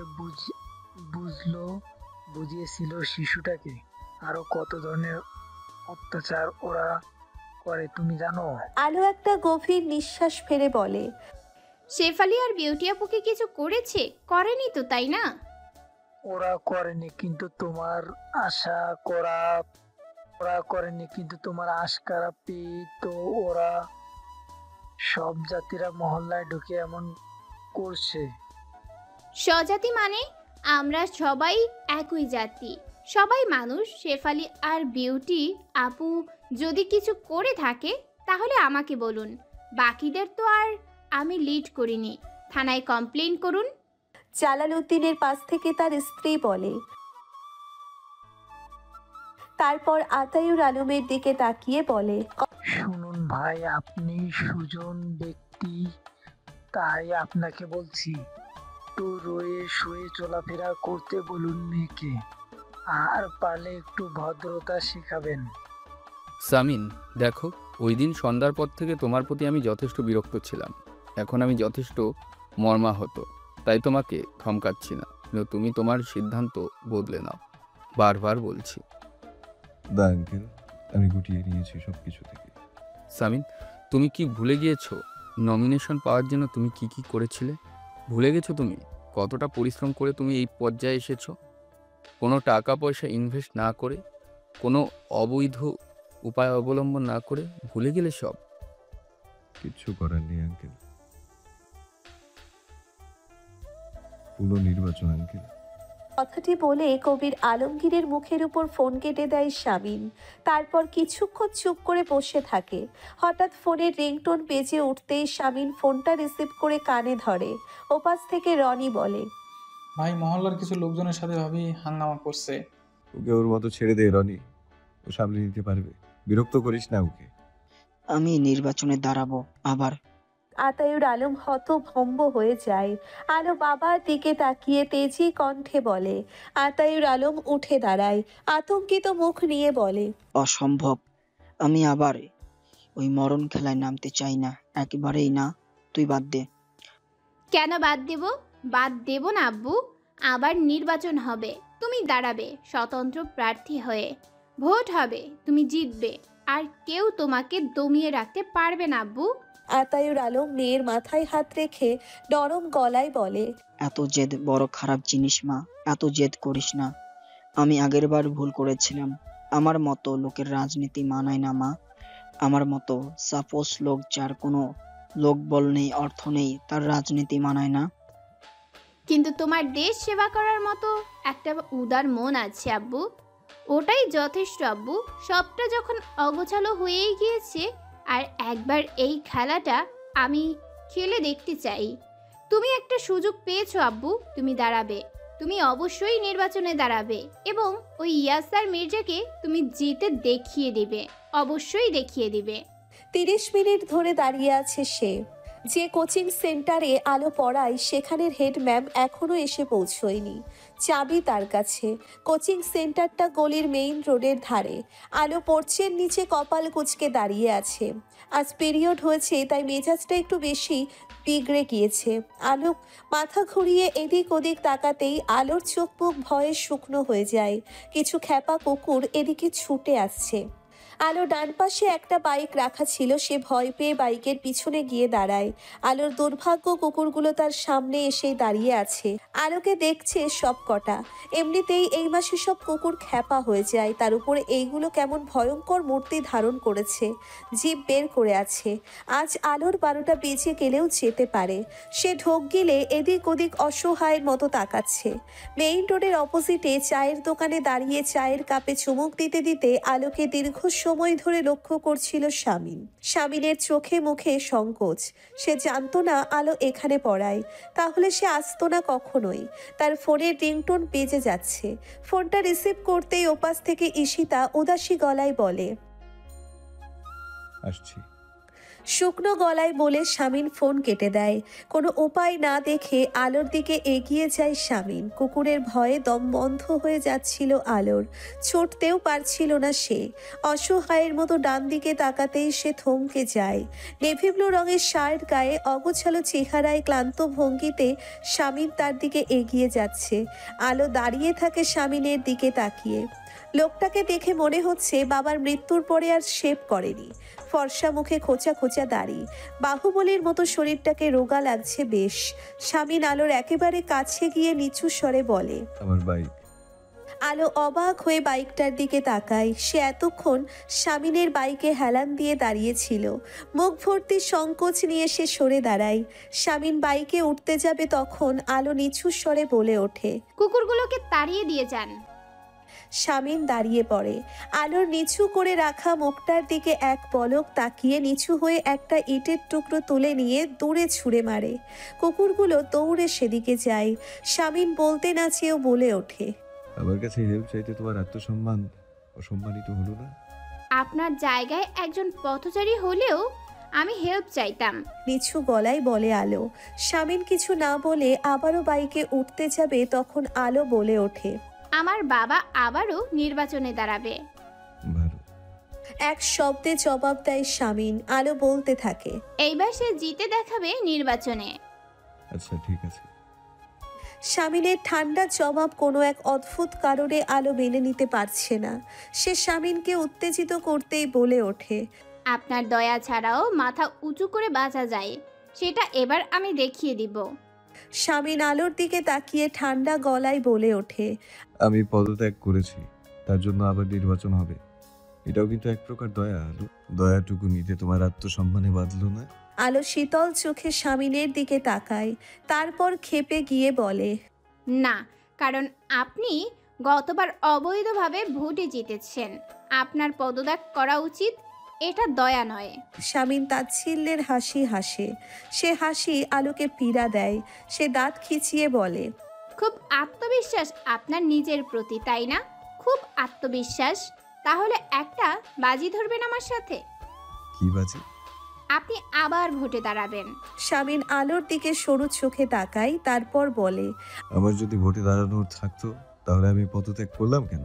আলোর মাথায় জেদ চেপে গিয়েছে, গম্ভীর কণ্ঠে বলে, আপনার অহংকার আমি ভাঙতে চাই। আপনি পদত্যাগ করেছেন এবং পুনরায় আপনি নির্বাচনে দাঁড়াচ্ছেন, তবে এইবার কোনো দল থেকে টিকিট নিয়ে নয়, আমার বাবার মতো একজন স্বতন্ত্র প্রার্থী হয়ে। রাজি বলুন? আছে দম? অনেক তো দলের নাম ভাঙিয়ে খেলেছেন, এখন নিজের ক্ষমতা দেখান পারলে। শামিন আলোর দিকে কিছুক্ষণ তাকিয়ে থেকে বলে, বাচ্চামো করো না।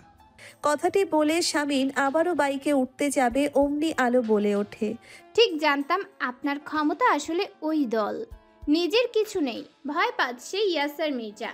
শামিন দাঁড়িয়ে পড়ে, আলোর দিকে কিছুক্ষণ তাকিয়ে থেকে বলে, আচ্ছা ধরলাম বাজি, তো মনে করো যদি তোমার বাবা জিতে যায় তাহলে কি হবে? তাহলে আপনি আমার আব্বুর পায়ে নাকে খত দিবেন। শামিন চুপ করে আলোকে দেখে, তারপর বলে, আর যদি আমি জিতি, আমি যেটা বলবো সেটা শুনতে পারবে? আলো চুপ করে থাকে। শামিন বলে, দম তো তোমার নিজের নেই আলো, তাই আমার দম নিয়ে প্রশ্ন করো। বাড়িতে গিয়ে ঠান্ডা মাথায় ঘুমাও। তোমার বাবার জন্য অগ্রিম শুভ কামনা। আলো দাঁতে দাঁত চেপে বলে ওঠে, আমি রাজি। শামিন তাচ্ছিল্যের হাসি হাসে, তারপর বলে, ভেবে দেখো আলো, বেশি কনফিডেন্স ভালো না। আমি রাজি। কি চান আপনি? আমাকেই তো চাইবেন, তাই না? ঠিক আছে, আমি রাজি আপনার শর্তে, কারণ আমি জানি আপনি জিততে পারবেন না। শামিন আলোর দিকে তাকিয়ে থাকে। আলো দাঁতে দাঁত চেপে বলে, এই আলো ভয় পাওয়ার মেয়ে না শামিন ইয়াসার। আমি রাজি। বাবা জিতলে আপনি আমাদের কথা শুনবেন, আর আপনি জিতলে আমি আপনার কথা শুনবো। Challenge accepted. শামিন আলোর দিকে তাকিয়ে বলে, নিজের কথাই নিজে জড়িয়ে যাবে আলো, পরে আমাকে দোষ দিও না। আলো চুপচাপ দাঁড়িয়ে থাকে। শামিন বাইকে উঠে বাইক স্টার্ট করে চলে যায়। আলো হাত মুষ্টিবদ্ধ করে রেখেছে, গা এখনো জেদে কাঁপছে। যা হয় হোক, ওই লোকটাকে ওর ক্ষমতা দেখিয়ে ছাড়বে আলো। ওর দলের জন্য লোকজন ওকে ভোট দেয়, এটা হাড়ে হাড়ে টের পাবে এইবার নির্বাচনে হেরে ওই শামিন ইয়াসার মির্জা। কোচিং সেন্টারের হেড ম্যাম রিক্সা থামিয়ে আলোর সামনে দাঁড়ায়। অপরাধী গলায় বলে, সরি, 1 ঘন্টা দাঁড় করিয়ে রাখলাম তোমায়, সরি আলো। আলো ম্যামের দিকে তাকিয়ে শুকনো গলায় বলে, আপনার কি হয়েছে? আপনি এভাবে কাঁপছেন কেন? আর বলো না, গড়ির ওই মাঠে না মেইন রোডের এক ভয়ানক অ্যাক্সিডেন্ট হয়েছে। একটা নীল রঙের R15কে একটা বালু ভর্তি ট্রাক একদম পিষে দিয়ে গেছে। লোকটার মাথা থেতলে গিয়েছে। আমি দূর থেকে দেখেছি, লোকের ভিড়, রক্তের বন্যা বয়ে গিয়েছে। সদর হাসপাতালে নিয়ে যাওয়া হয়েছে। লোকটা মনে হয় বাঁচবে না আলো।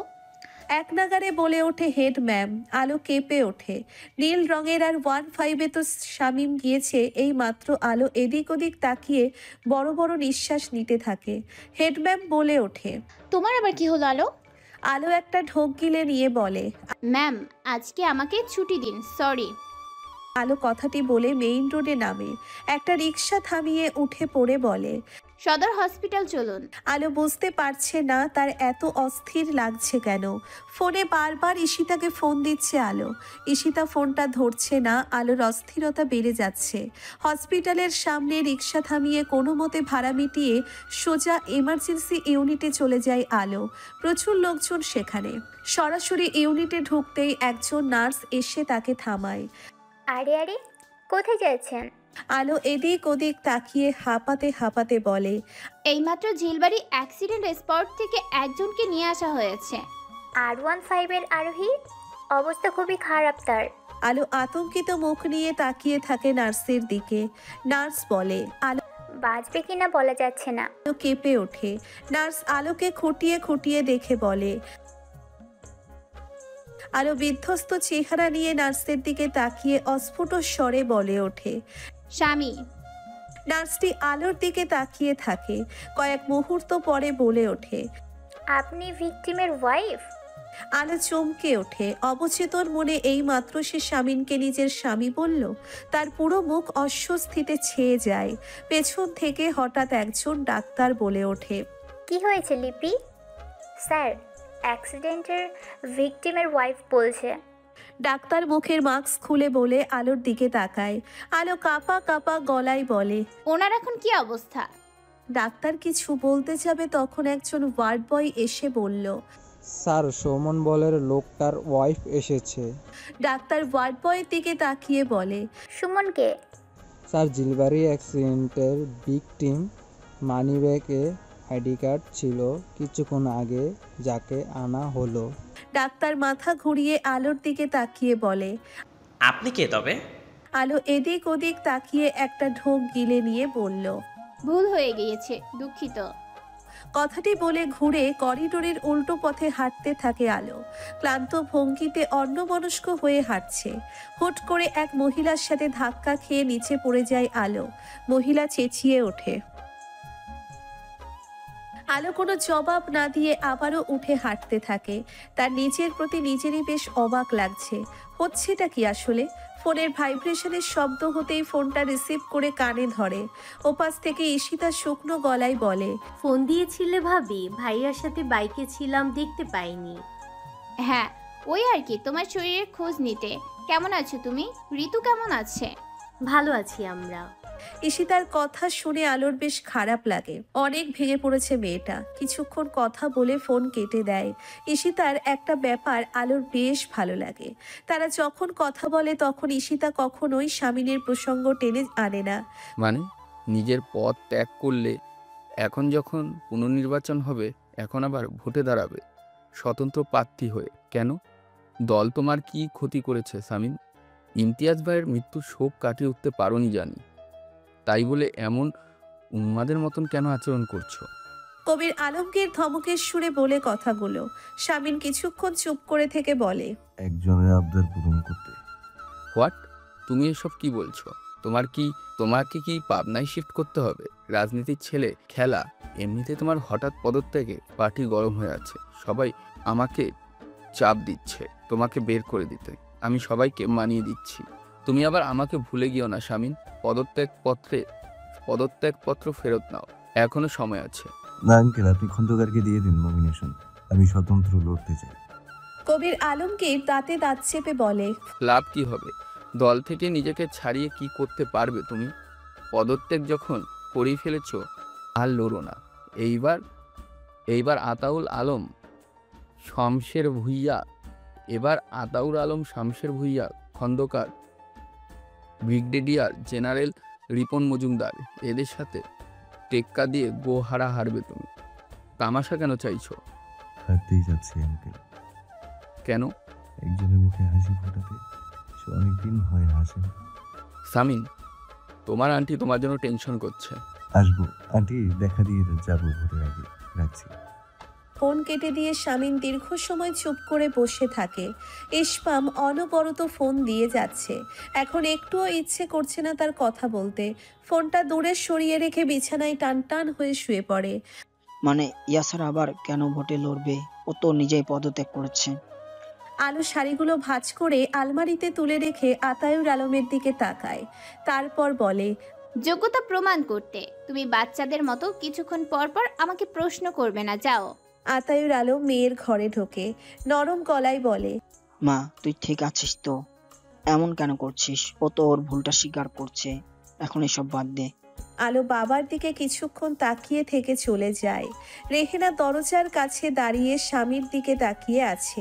বিড়বিড় করে বলে, এই মেয়ে দেখবেন নিজের বিপদ নিজেই ডেকে আনবে একদিন। মেয়ে মানুষ এত যে ভালো না, যথেষ্ট কি হয়নি? রাগ তো আমাদেরও ছিল। ও এখন ওর বাবা মায়ের থেকেও বেশি বুঝতে শুরু করেছে। ফল ভালো হবে না দেখ। আলোর নাম্বার থেকে ফোন দেখে শামীম কিছুক্ষণ তাকিয়ে থাকে স্ক্রিনের দিকে। তারপর ফোনটা রিসিভ করে কানে ধরতেই আলো বলে ওঠে, রুলস 1। শামীম আলোকে থামিয়ে দিয়ে বলে, রুলস নাম্বার 1, আমি কোনো কমপ্লেইন করিনি আলো। কারো কাছে যাইনি, কাউকে টাকা দিইনি। প্রচারণার জন্য শুধু পোস্টার লাগানো হয়েছে। আলো চুপ করে থাকে। শামীম বলতে থাকে, রুলস নাম্বার 2, আমার দলের ছেলেরা আমাকে কোনো সাহায্য করছে না রুলস নাম্বার 3। এবং আমি আগামী পরশু পর্যন্ত বাড়ি থেকে বের হচ্ছি না। আলো এখনো নিশ্চুপ। শামিন বলতে থাকে, সবকিছু মনে আছে আমার আলো, তুমি নিশ্চিন্তে তোমার কাজ করো। কথাটা বলে শামিন ফোন কেটে দেয়। স্ক্রিনে আলোর ছবিটার দিকে তাকিয়ে অস্ফুট স্বরে বলে ওঠে। শামিনের দলের ছেলেরা সবাই কপাল কুঁচকে আছে। শামিন ম্লান হেসে বলে, তোদের একটা সুখবর দিই, আমি দ্বিতীয় বিবাহ করতে যাচ্ছি, তোরা আমার জন্য মেয়ে দেখবি। দলের সবাই শামিনের এমন রসিকতায় সাড়া দেয় না। রাহাতবি রক্ত ভঙ্গিতে বলে। শামিন শুকনো হাসি হেসে বলে, তোরা তোদের ভাবির উপর শুধু শুধু রাগ করছিস, ওর জায়গায় ঠিক। হ্যাঁ, সে তার জায়গায় ঠিক, আপনিও আপনার জায়গায় ঠিক, এখন আমরাও আমাদের জায়গায় ঠিক থাকবো। জিন্দেগিতেও ওই মেয়েকে আমরা আপনার জীবনে আসতে দিব না ভাই। ওই মেয়ে আপনার মতো কাউকে ডিজার্ভ করে না, ওরা ওর জন্য হিটলার বেস্ট। আরাব চেঁচিয়ে বলে ওঠে। শামিন তার দিকে তাকিয়ে বলে, আচ্ছা শান্ত হও, তো বিবি হাই হচ্ছে, ওই মেয়ে আমার জীবনে আসবেও না, আমি নির্বাচনে হারবো, তোরা চাপ নিস না। জামিল অসহায়ের মতো একবার শামিন একবার দলের ছেলেদের দিকে তাকায়। শামিন জামিলের দিকে তাকিয়ে বলে ওঠে, তোকে কাজ দিতাম না, কিন্তু তোর ভাবি দেওয়ার রুলস মোতাবেক আমার দলের ছেলেরা আমার জন্য সাহায্য করতে পারবে না, তাই তোকে বলা, থানা রোডের এতিমখানায় 4টা খাসি পাঠানোর ব্যবস্থা কর। আজ মাসুদের জন্মদিন, ওকে প্রমিস করা বিরিয়ানি খাওয়াবো। আঙ্কেল, আমি ফুয়াদ, আপনি হয়তো বা চেনেন। আতায়ুর আলম ফুয়াদের দিকে কিছুক্ষণ তাকিয়ে থেকে মাথা নাড়ায়। ফুয়াদ বলতে থাকে, আলোর সাথে আমার একটু দরকার ছিল, কাইন্ডলি একটু ডেকে দেবেন। আতায়ুর আলম কিছুক্ষণ চুপ করে থেকে অস্ফুট স্বরে বলে, বসো, তুমি দিচ্ছি। পর্দা সরিয়ে বসার ঘরে ঢুকে আলো অবাক হয়ে যায়। ফুয়াদ উঠে দাঁড়িয়ে বলে, তোমার সাথে কথা বলতে এসেছি আলো। করিস না ছোট, কিচ্ছু হয়নি, কাল সব ঠিক হয়ে যাবে। ইসমাম কিছু মুহূর্ত চুপ থেকে বলে, তুমি অবশিশুদের মতো করছো ভাইয়া। জানি না কিসের মতো করছি, তবে করা উচিত নয় কি? ও স্বস্তি পাচ্ছে। ইসমাম ক্ষেপে যায়, চেঁচিয়ে বলে ওঠে, ভাইয়া তুমি ভুলে যেও না, আমরাও তোমার লাইফে আছি, আমাদের ইম্পর্টেন্স দাও, তুমি ছাড়া কেউ নেই আমাদের। শামিন ম্লান হেসে বলে, আগামীকালের পর থেকে সবটা নিজের হাতে শেষ করব, তুই টেনশন করিস না। আত্মগরিমা আর আত্মসম্মান দুটোই আলাদা জিনিস আলো, তুমি গুলিয়ে ফেলেছো। আপনি কি এসব বলার জন্য এসেছেন ফুয়াদ ভাই? চা খাবেন না? বন্ধুর শ্বশুর বাড়িতে এসেছেন, আগামীকালের পর থেকে তো আর সেই অধিকারে আসতে পারবেন না। ফুয়াদ আলোর সে কথার জবাব না দিয়ে বলে, সামিন তোমার জন্য উপযুক্ত কিনা জানি না, কিন্তু তুমি সামিনের জন্য উপযুক্ত নাও আলো। এইমাত্র বুঝতে পারলাম। সামিনকে প্রতিহিংসা পরায়ণ বলো না, আসল প্রতিহিংসা পরায়ণ তুমি। সামিনের চরিত্রে কিছু ত্রুটি ছিল, ও শুধরে নিয়েছে সেসব, কিন্তু তোমার চরিত্রে যেসব ত্রুটি রয়েছে আলো, তুমি শুধরাতে পারবে না, কারণ নিজের ত্রুটি বুঝতে পারার মতো বোধশক্তি তোমাকে আল্লাহ দেয়নি। নিজের প্রতিশোধের 16 আনায় উসুল করে ছাড়লে আমার বন্ধুর থেকে, তাতেও তোমার মন ভরল না, ওকে কথার মার পেছে ফেলে ভোগাচ্ছ। এখন 3 দিন হলো নিজেকে বাড়িতে বন্দি করে রেখেছে, শুধু তোমার ফালতু আবদার রাখতে। আলো চুপচাপ ফুয়াদের কথা শোনে। ফুয়াদের কথার জবাব সে দেয় না। ফুয়াদ বলতে থাকে, এনিওয়ে, যা যা চাইছো সব হবে, আমিও তৈরি। যেমন দাঁড়িয়ে থেকে তোমাদের বিয়েটা দিয়েছিলাম, তেমন দাঁড়িয়ে থেকে ডিভোর্সটা করিয়ে দেব। আমার বন্ধুর জন্য একটা খারাপ মেয়ে এনে দেবো, তোমার মতো ভালো মেয়ের প্রয়োজন নেই আমার বন্ধুর লাইফে। বলে ফুয়াদ উঠে চলে যায়। আলো চুপচাপ বসেই থাকে। পদত্যাগ করে স্বামীনের পুনরায় ভোটে দাঁড়ানোর থেকেও গোটা শহরের কাছে সব থেকে চাঞ্চল্যকর বিষয় হচ্ছে জামাই শ্বশুর উভয়ের প্রতিদ্বন্দ্বী। এমন ঘটনা বিরল। সবাই কৌতূহলী পুরো ব্যাপারটায়। ভোটের দিন সকাল থেকে শহরে টানটান উত্তেজনা বিরাজ করছে। মার্কেটের বিভিন্ন স্থানে 6 প্রার্থীর পোস্টার লাগানো। আতায়ুর আলম ভোট কেন্দ্র থেকে ফিরেই অসুস্থ হয়ে পড়েছে কিছুটা। অপারেশনের পরে এতটা চাপ এই প্রথম নিয়ে ফেলেছে, তাই অস্থির লাগছে বেশ। আলো আতায়ুর আলমের সাথে গিয়ে ভোট দিয়ে এই মাত্র ফিরল। তার মুখে কোনো ভাবান্তর নেই। চুপচাপ অপেক্ষা করে আছে সন্ধ্যা ঘনিয়ে আসার। অপেক্ষা করছে ফলাফলের। সৈকত কথাটি বলে তার বাবার দিকে তাকিয়ে আছে। সমস্যার ভুইয়া বলে, বুঝতে পারছি না, তবে এইবার ওর জেতার চান্স নেই সেটা লিখে নে।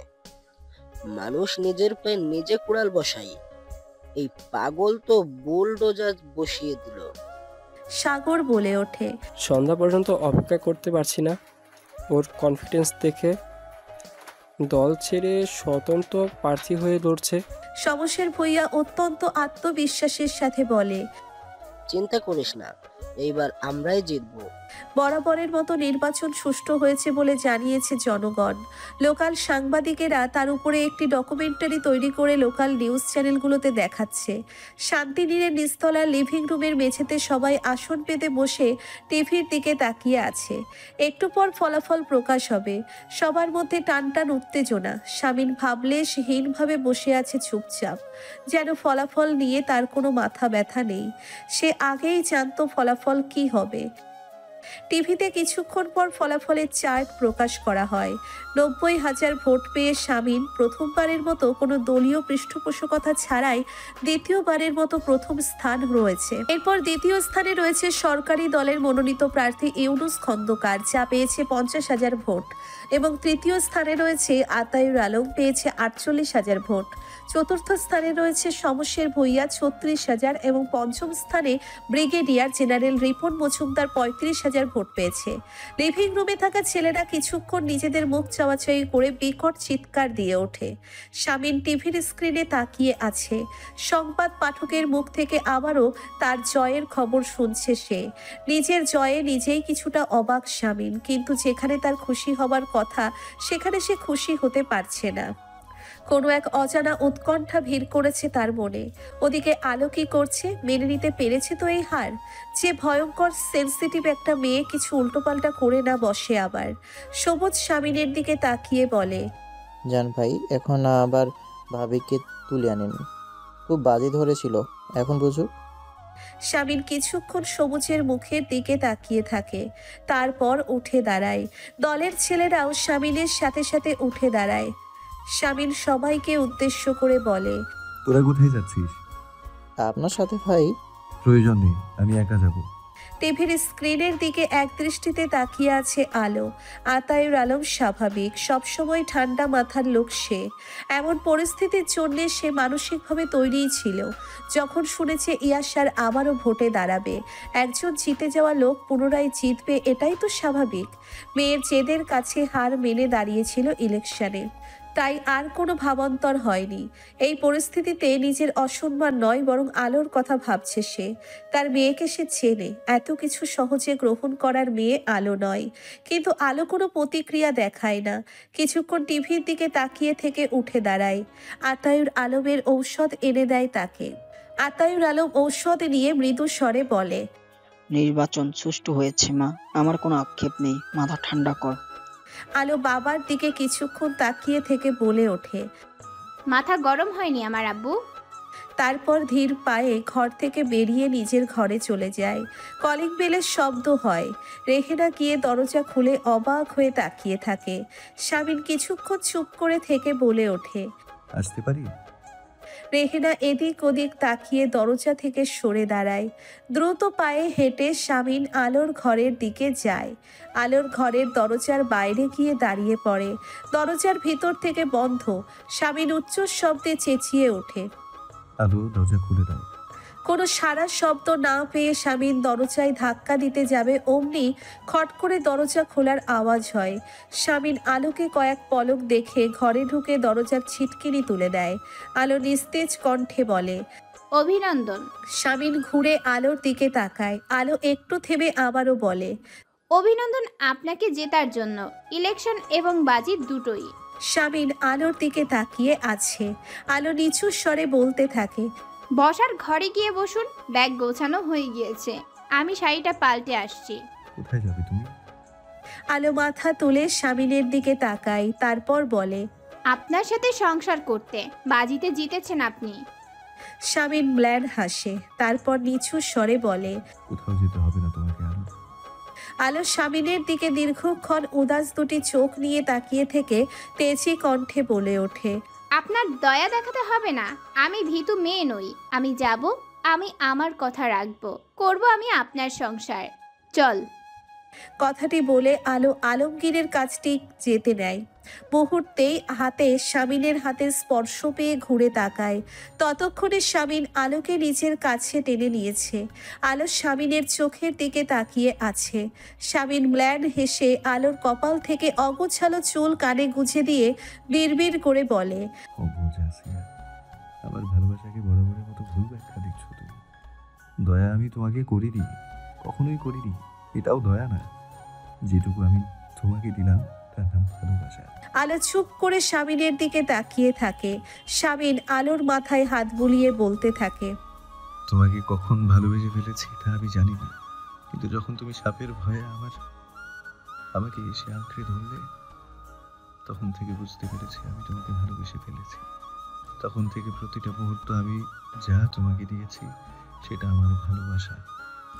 বিশ্ব ব্রহ্মাণ্ড উল্টে গেলেও ওই অনুভূতি ভালোবাসাই থাকবে, তুমি যতই ভুল ব্যাখ্যা দাও না কেন। তোমার মতো ক্ষুদ্র আসিয়ার অপব্যাখ্যায় আমার ভালোবাসা বদলে যাবে না। আলো নিশ্চুপ। শামিন বলতে থাকে, তুমি আমার না পাওয়া একটা প্রশান্তি। তোমায় আমি আমার মনে আটকে রাখবো, কাগজে কলমে না পারি। যা যা আবদার করেছো পূরণ করেছি, বাজিতে জিতেছি। শর্ত হিসেবে তুমি আমার কথা শুনবে, আর আমার কথা হচ্ছে তুমি ভালো থেকো। তোমাকে ভালোবাসার উপহার স্বরূপ 2-1 দিনে ডিভোর্স লেটার সাইন করে পাঠিয়ে দিব। সাইন করে বাঁধিয়ে ওই দেয়ালে টানিয়ে রাখবে। আমি চাই তুমি আমার ভালোবাসা প্রতিদিন দেখো।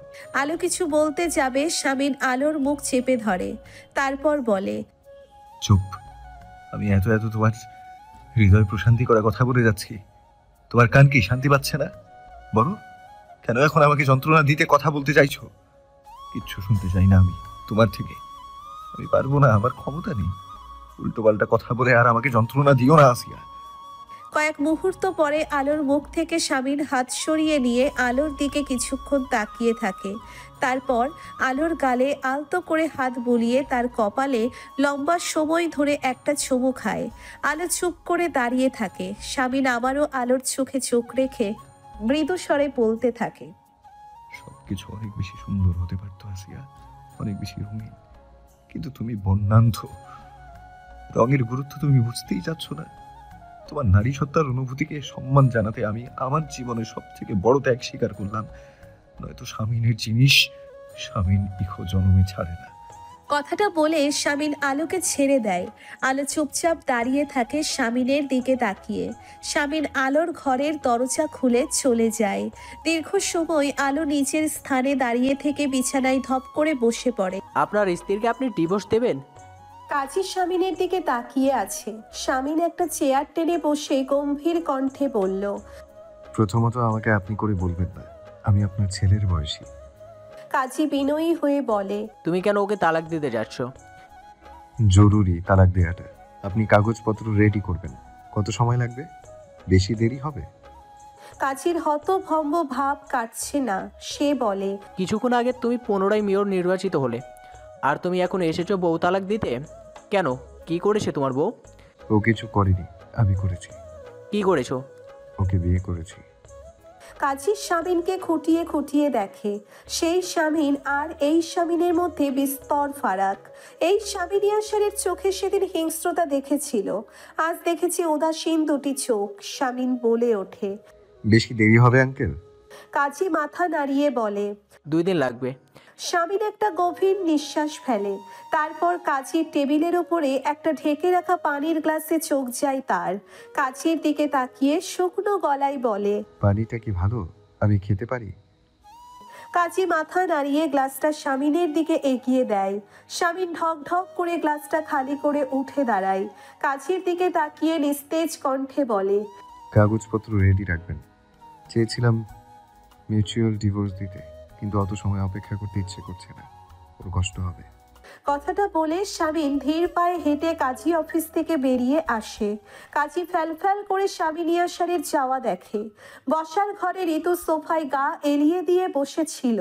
শামিনকে দেখে তড়িঘড়ি করে উঠে দাঁড়িয়ে তার কাছে আসে।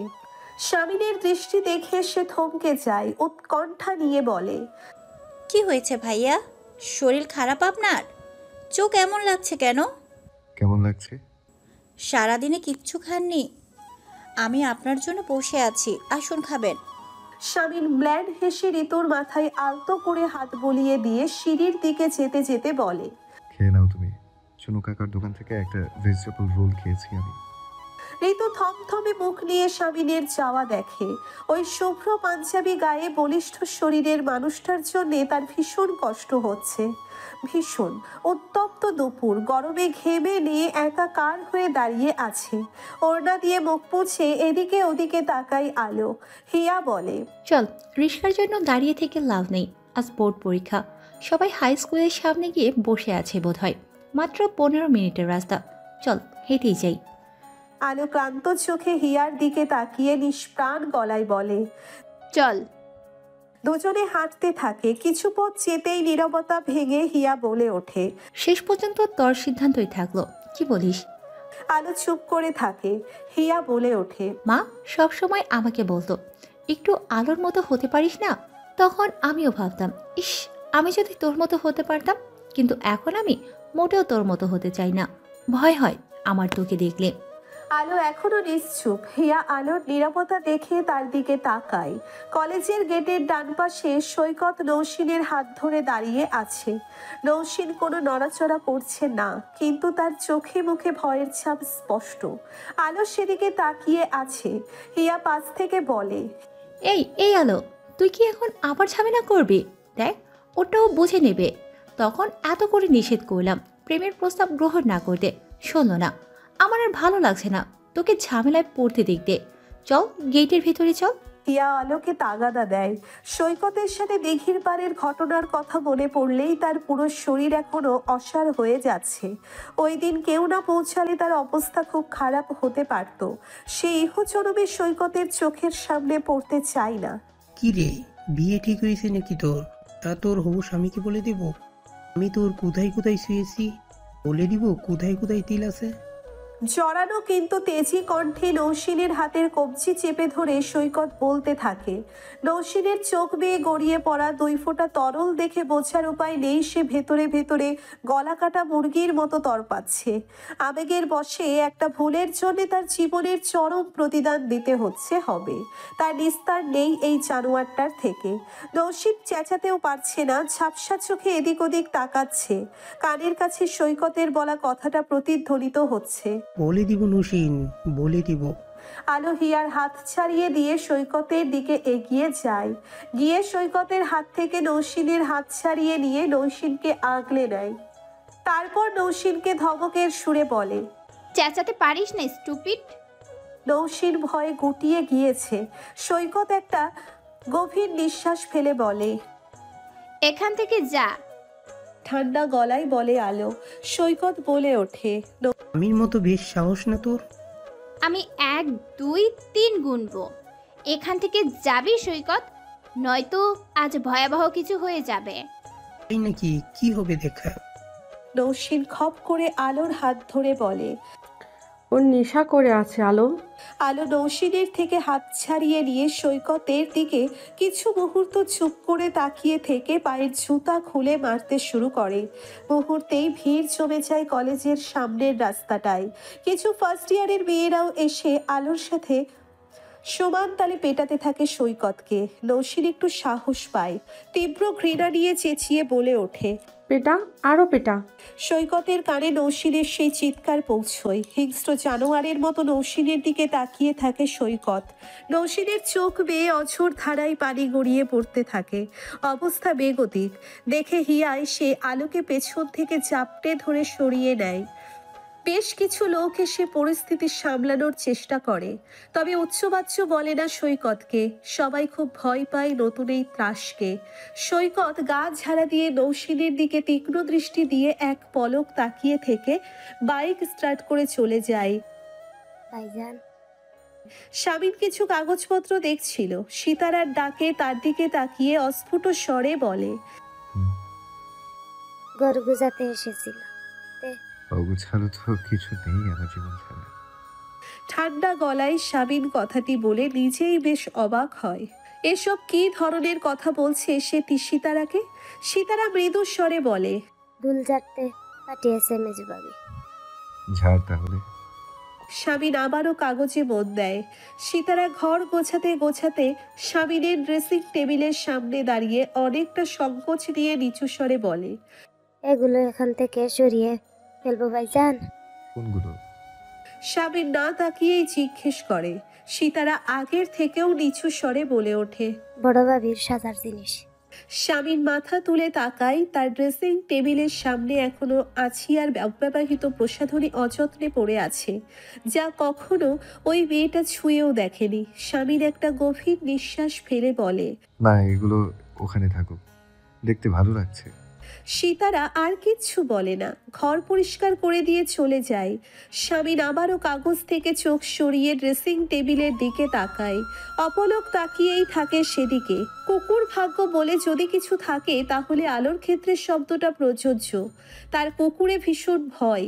ক্লাস 5-এ একবার কামড়ে আলোকে বেহুশ বানিয়েছিল, তখন থেকে এই প্রাণীটাকে ঝুমের মতো ভয় পায় সে। কিন্তু রাস্তাঘাটে এই প্রাণীটার সাথেই আলোর হুটহাট দেখা হয়ে যায়। আলো একটা ঢোক গিলে এদিক ওদিক তাকায়। কিছুক্ষণ আগে হিয়া সাথে ছিল, তখন আসতে পারল না অসভ্যগুলো। এখন আলোর সাথে কেউ নেই। আলোর বুকটা ধরপড়িয়ে উঠছে। 2 পায়ের কুকুরগুলোকে তো জুতা পেটা করে সামলানো যায়, 4 পায়ের কুকুরগুলোকে সে কিভাবে সামলাবে? মনে হচ্ছে এক্ষুনি কামড়ে দেবে, ঝাঁপিয়ে পড়ে ছিন্ন ভিন্ন করে দেবে আলোকে। এক পা সামনে এগোতেই একটা কুকুর ঘেউ ঘেউ করে ওঠে। আতঙ্কে আলো জমে যায়। ধীরে ধীরে মাথা ঘুরিয়ে পেছনে তাকিয়ে দেখে আরো 2টো কুকুর এসে বাকি 3টার সাথে যোগ দিয়েছে। সব কটা ঘেউ ঘেউ করতে শুরু করেছে। মনে হচ্ছে এরা নিজেদের মধ্যে আলোচনা করছে কে আগে প্রথম কামড় বসাবে। আলো এক লাফে পেছনে আগায়। আশেপাশে ত্রিসীমানায় কেউ নেই। সব লোক কোথায়? পাশের মসজিদে জোহরের আজান দিয়ে দিয়েছে। কিছুটা সাহস সঞ্চয় করে সে ঘুরে দৌড়তে শুরু করে, এদিক ওদিক না তাকিয়ে। কুকুরের কামড় খেয়ে মরতে সে ইচ্ছুক নয়। প্রাণ হাতে নিয়ে দৌড়তে গিয়ে হুট করে তার পায়ের সাথে একটা ভাঙা ইটের ধাক্কা লেগে যায়। ঘটনার আকস্মিকতায় আলো কিছু বুঝে ওঠার আগেই নাকে তীব্র পিচের গন্ধ অনুভব করে। রোদের তাপে রাস্তার পিচ গলে গন্ধ ছড়িয়ে যাচ্ছে। নাকের কাছে তীব্র যন্ত্রণা অনুভূত হয়। ধীরে ধীরে মাথা তুলে ওপরে তাকাতেই দেখে একটা বলিষ্ঠ হাত তার দিকে কেউ বাড়িয়ে ধরে রেখেছে। আলোর হাঁটুর কাছটায় যন্ত্রণা হচ্ছে। ছিলে গেলে যেমন হয়। ধীরে ধীরে হাতের মালিককে দেখবে বলে সে মাথা তুলে তাকাতেই থমকে যায়।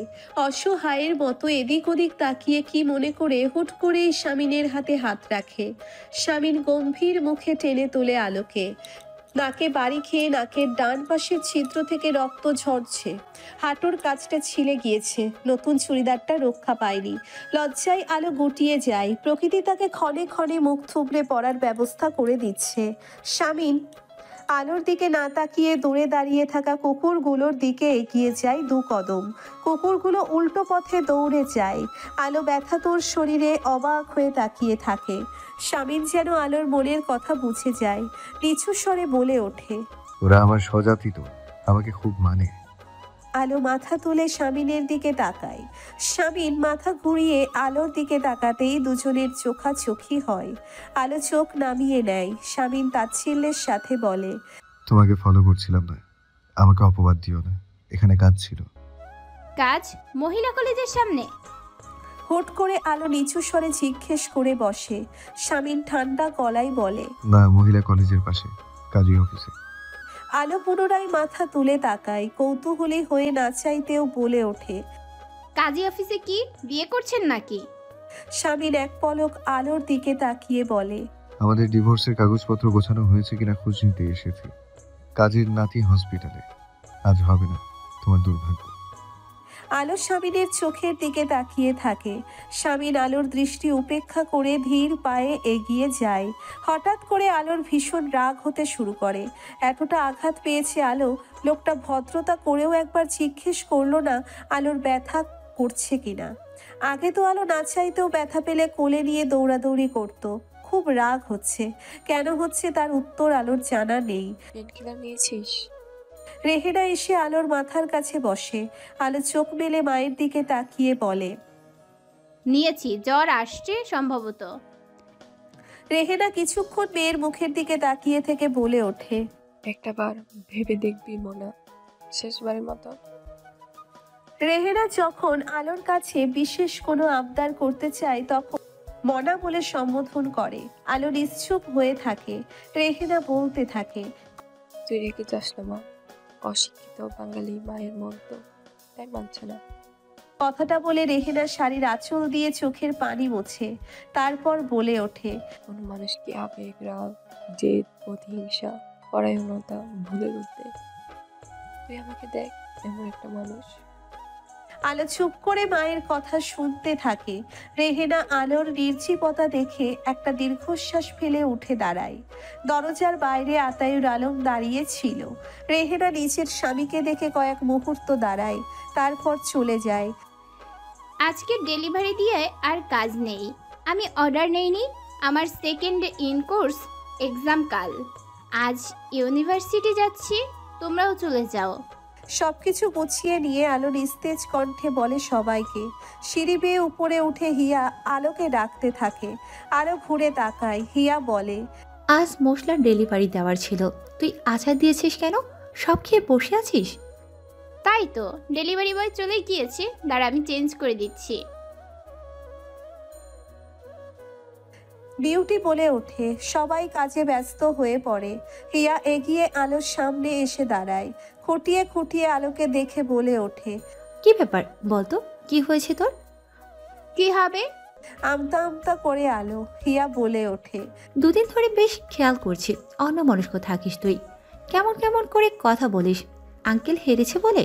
আলো মাথা নাড়িয়ে বলে, আব্বুর হার নিয়ে আমার আক্ষেপ নেই, সে তো তৃতীয় হয়েছে। হিয়া অলস ভঙ্গিতে একটা চেয়ার দখল করে টেনে বসে এদিক ওদিক তাকিয়ে বলে, তোকে একটা সিক্রেট বলি, আমি আতাউর আঙ্কেলকে ভোট দেইনি, ইয়াসার ভাইয়াকে দিয়েছি। আলো হিয়ার দিকে তাকিয়ে থাকে। হিয়া বলতে থাকে, আমি প্রিটি শিওর আমাদের ক্লাসের সব মেয়ে ইয়াসার ভাইয়াকে ভোট দিয়েছে। ইনফ্যাক্ট তরুণের দল ইয়াসার ভাইয়াকে বেছে নিয়েছে, আর বাকিরা তো সব বুড়ো লোক। একটু থেমে হিয়া হাই তুলতে তুলতে বলে, আমাদের ক্লাসের অধিকাংশ মেয়ের ক্রাশ তোর স্বামী। তারা কি বলাবলি করে জানিস? বলে ইয়াসার ভাইয়া তাদের তুলে নিয়ে বিয়ে করলে তাদের জীবন ধন্য হয়ে যেত। কথাটা বলে হিয়া উচ্ছ্বাস শব্দে হাসতে থাকে। তারপর বলে, ইতিহাসে তোর কেসটাই বোধহয় এই প্রথম যেখানে ভিকটিমের প্রতি বিরক্ত আর অপরাধের প্রতি সহানুভূতি দেখাচ্ছি আমরা। আলো হিয়ার থেকে চোখ সরিয়ে নিয়ে নিচু হয়ে আঁচড়ের বয়ামগুলো সরিয়ে রাখে। হিয়া বকবক করতে থাকে। একটু পরে আলোর দিকে তাকিয়ে বলে, চুপ করে আছিস কেন? কি বলবো? অন্য সময় হলে তো আমাকে কাঁচা খেয়ে ফেলতি। আজ ইয়াসার ভাইয়ার নামে এত এত কথা বলছি আর তুই চুপচাপ শুনছিস। আমাকে ঝাড়ি মারছিস না কেন? ব্যাপার কি বলতো? প্রেমে টেমে পড়লি নাকি আমার দুলা ভাইয়ের? দেখ, প্রেমে পড়লে আমাকে কানে কানে বলে দে সময় থাকতে। আপু তোমার জন্য নোটিশ এসেছে। আলো চমকে উঠে দাঁড়ায় আয়াতের কথা শুনে। আয়াত দাঁড়িয়ে আছে। আলোর অদ্ভুত অনুভূতি হচ্ছে। সে কাঁপা কাঁপা গলায় বলল, কাজী অফিস থেকে। আয়াত অবাক হয়ে বলে, কাজী অফিস থেকে নোটিশ আসবে কেন?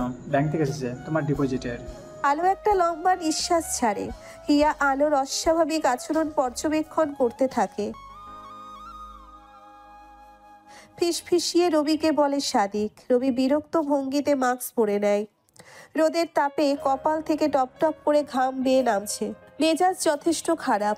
মুখে কারান্ত শব্দ করে বলে ওঠে, কি বলতো, এত দেরি করছে কেন? আসেনি নাকি?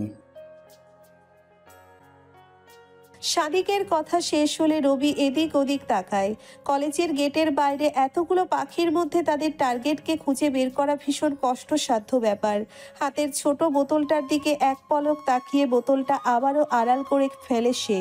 তারপর মোবাইলে একটা হিন্দি গান ছেড়ে তীক্ষ্ণ দৃষ্টিতে গেটের দিকে তাকিয়ে থাকে। এই মরতে চাস নাকি? আলোকে ধাক্কা দিয়ে সরিয়ে দেয় নৌশিন। হুশ করে পাশ দিয়ে একটা মিনি ট্র্যাক চলে যায় আলোর। বুকে হাত দিয়ে বড় বড় নিঃশ্বাস নিচ্ছে সে। নৌশিন আলোর হাত ধরে রেখেছে। নিজেকে সামলে নিয়ে আলো নৌশিনের দিকে তাকিয়ে শুকনো গলায় বলে, থ্যাঙ্কস।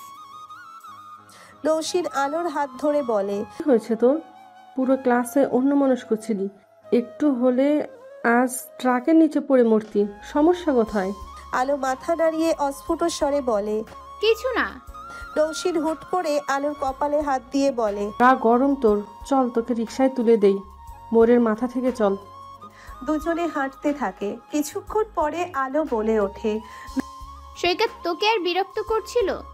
নৌশিন বলে, না, আমিও অবাক হচ্ছি আলো, ও এত সহজে আমার পিছু ছেড়েছে, খুবই অবাক হচ্ছি। এসব কুকুরকে এইভাবেই সোজা করতে হয়। শুকনো গলায় বলে ওঠে আলো। সাদিক আর রবি তীক্ষ্ণ দৃষ্টিতে আলো আর নৌশিনের দিকে তাকিয়ে আছে। রবি অবাক হওয়ার মতো করে বলে, আসল কোনটা? দুটোর চেহারা তো এক। এখন কি করব? দুটো আঠার মতো লেগে আছে কেন? দুটোকে দেব নাকি? নৌশিন এদিক ওদিক তাকিয়ে রিক্সা খুঁজতে থাকে। আলো পাশে অন্যমনস্ক হয়ে দাঁড়িয়ে। হঠাৎ করে নৌশিনের পার্স ব্যাগটা হাত থেকে নিচে পড়ে যায়। নৌশিন ব্যাগটা তোলার জন্য ঝুঁকে যেতেই হুশ করে তাদের পাশ দিয়ে একটা মোটর সাইকেল চলে যায়।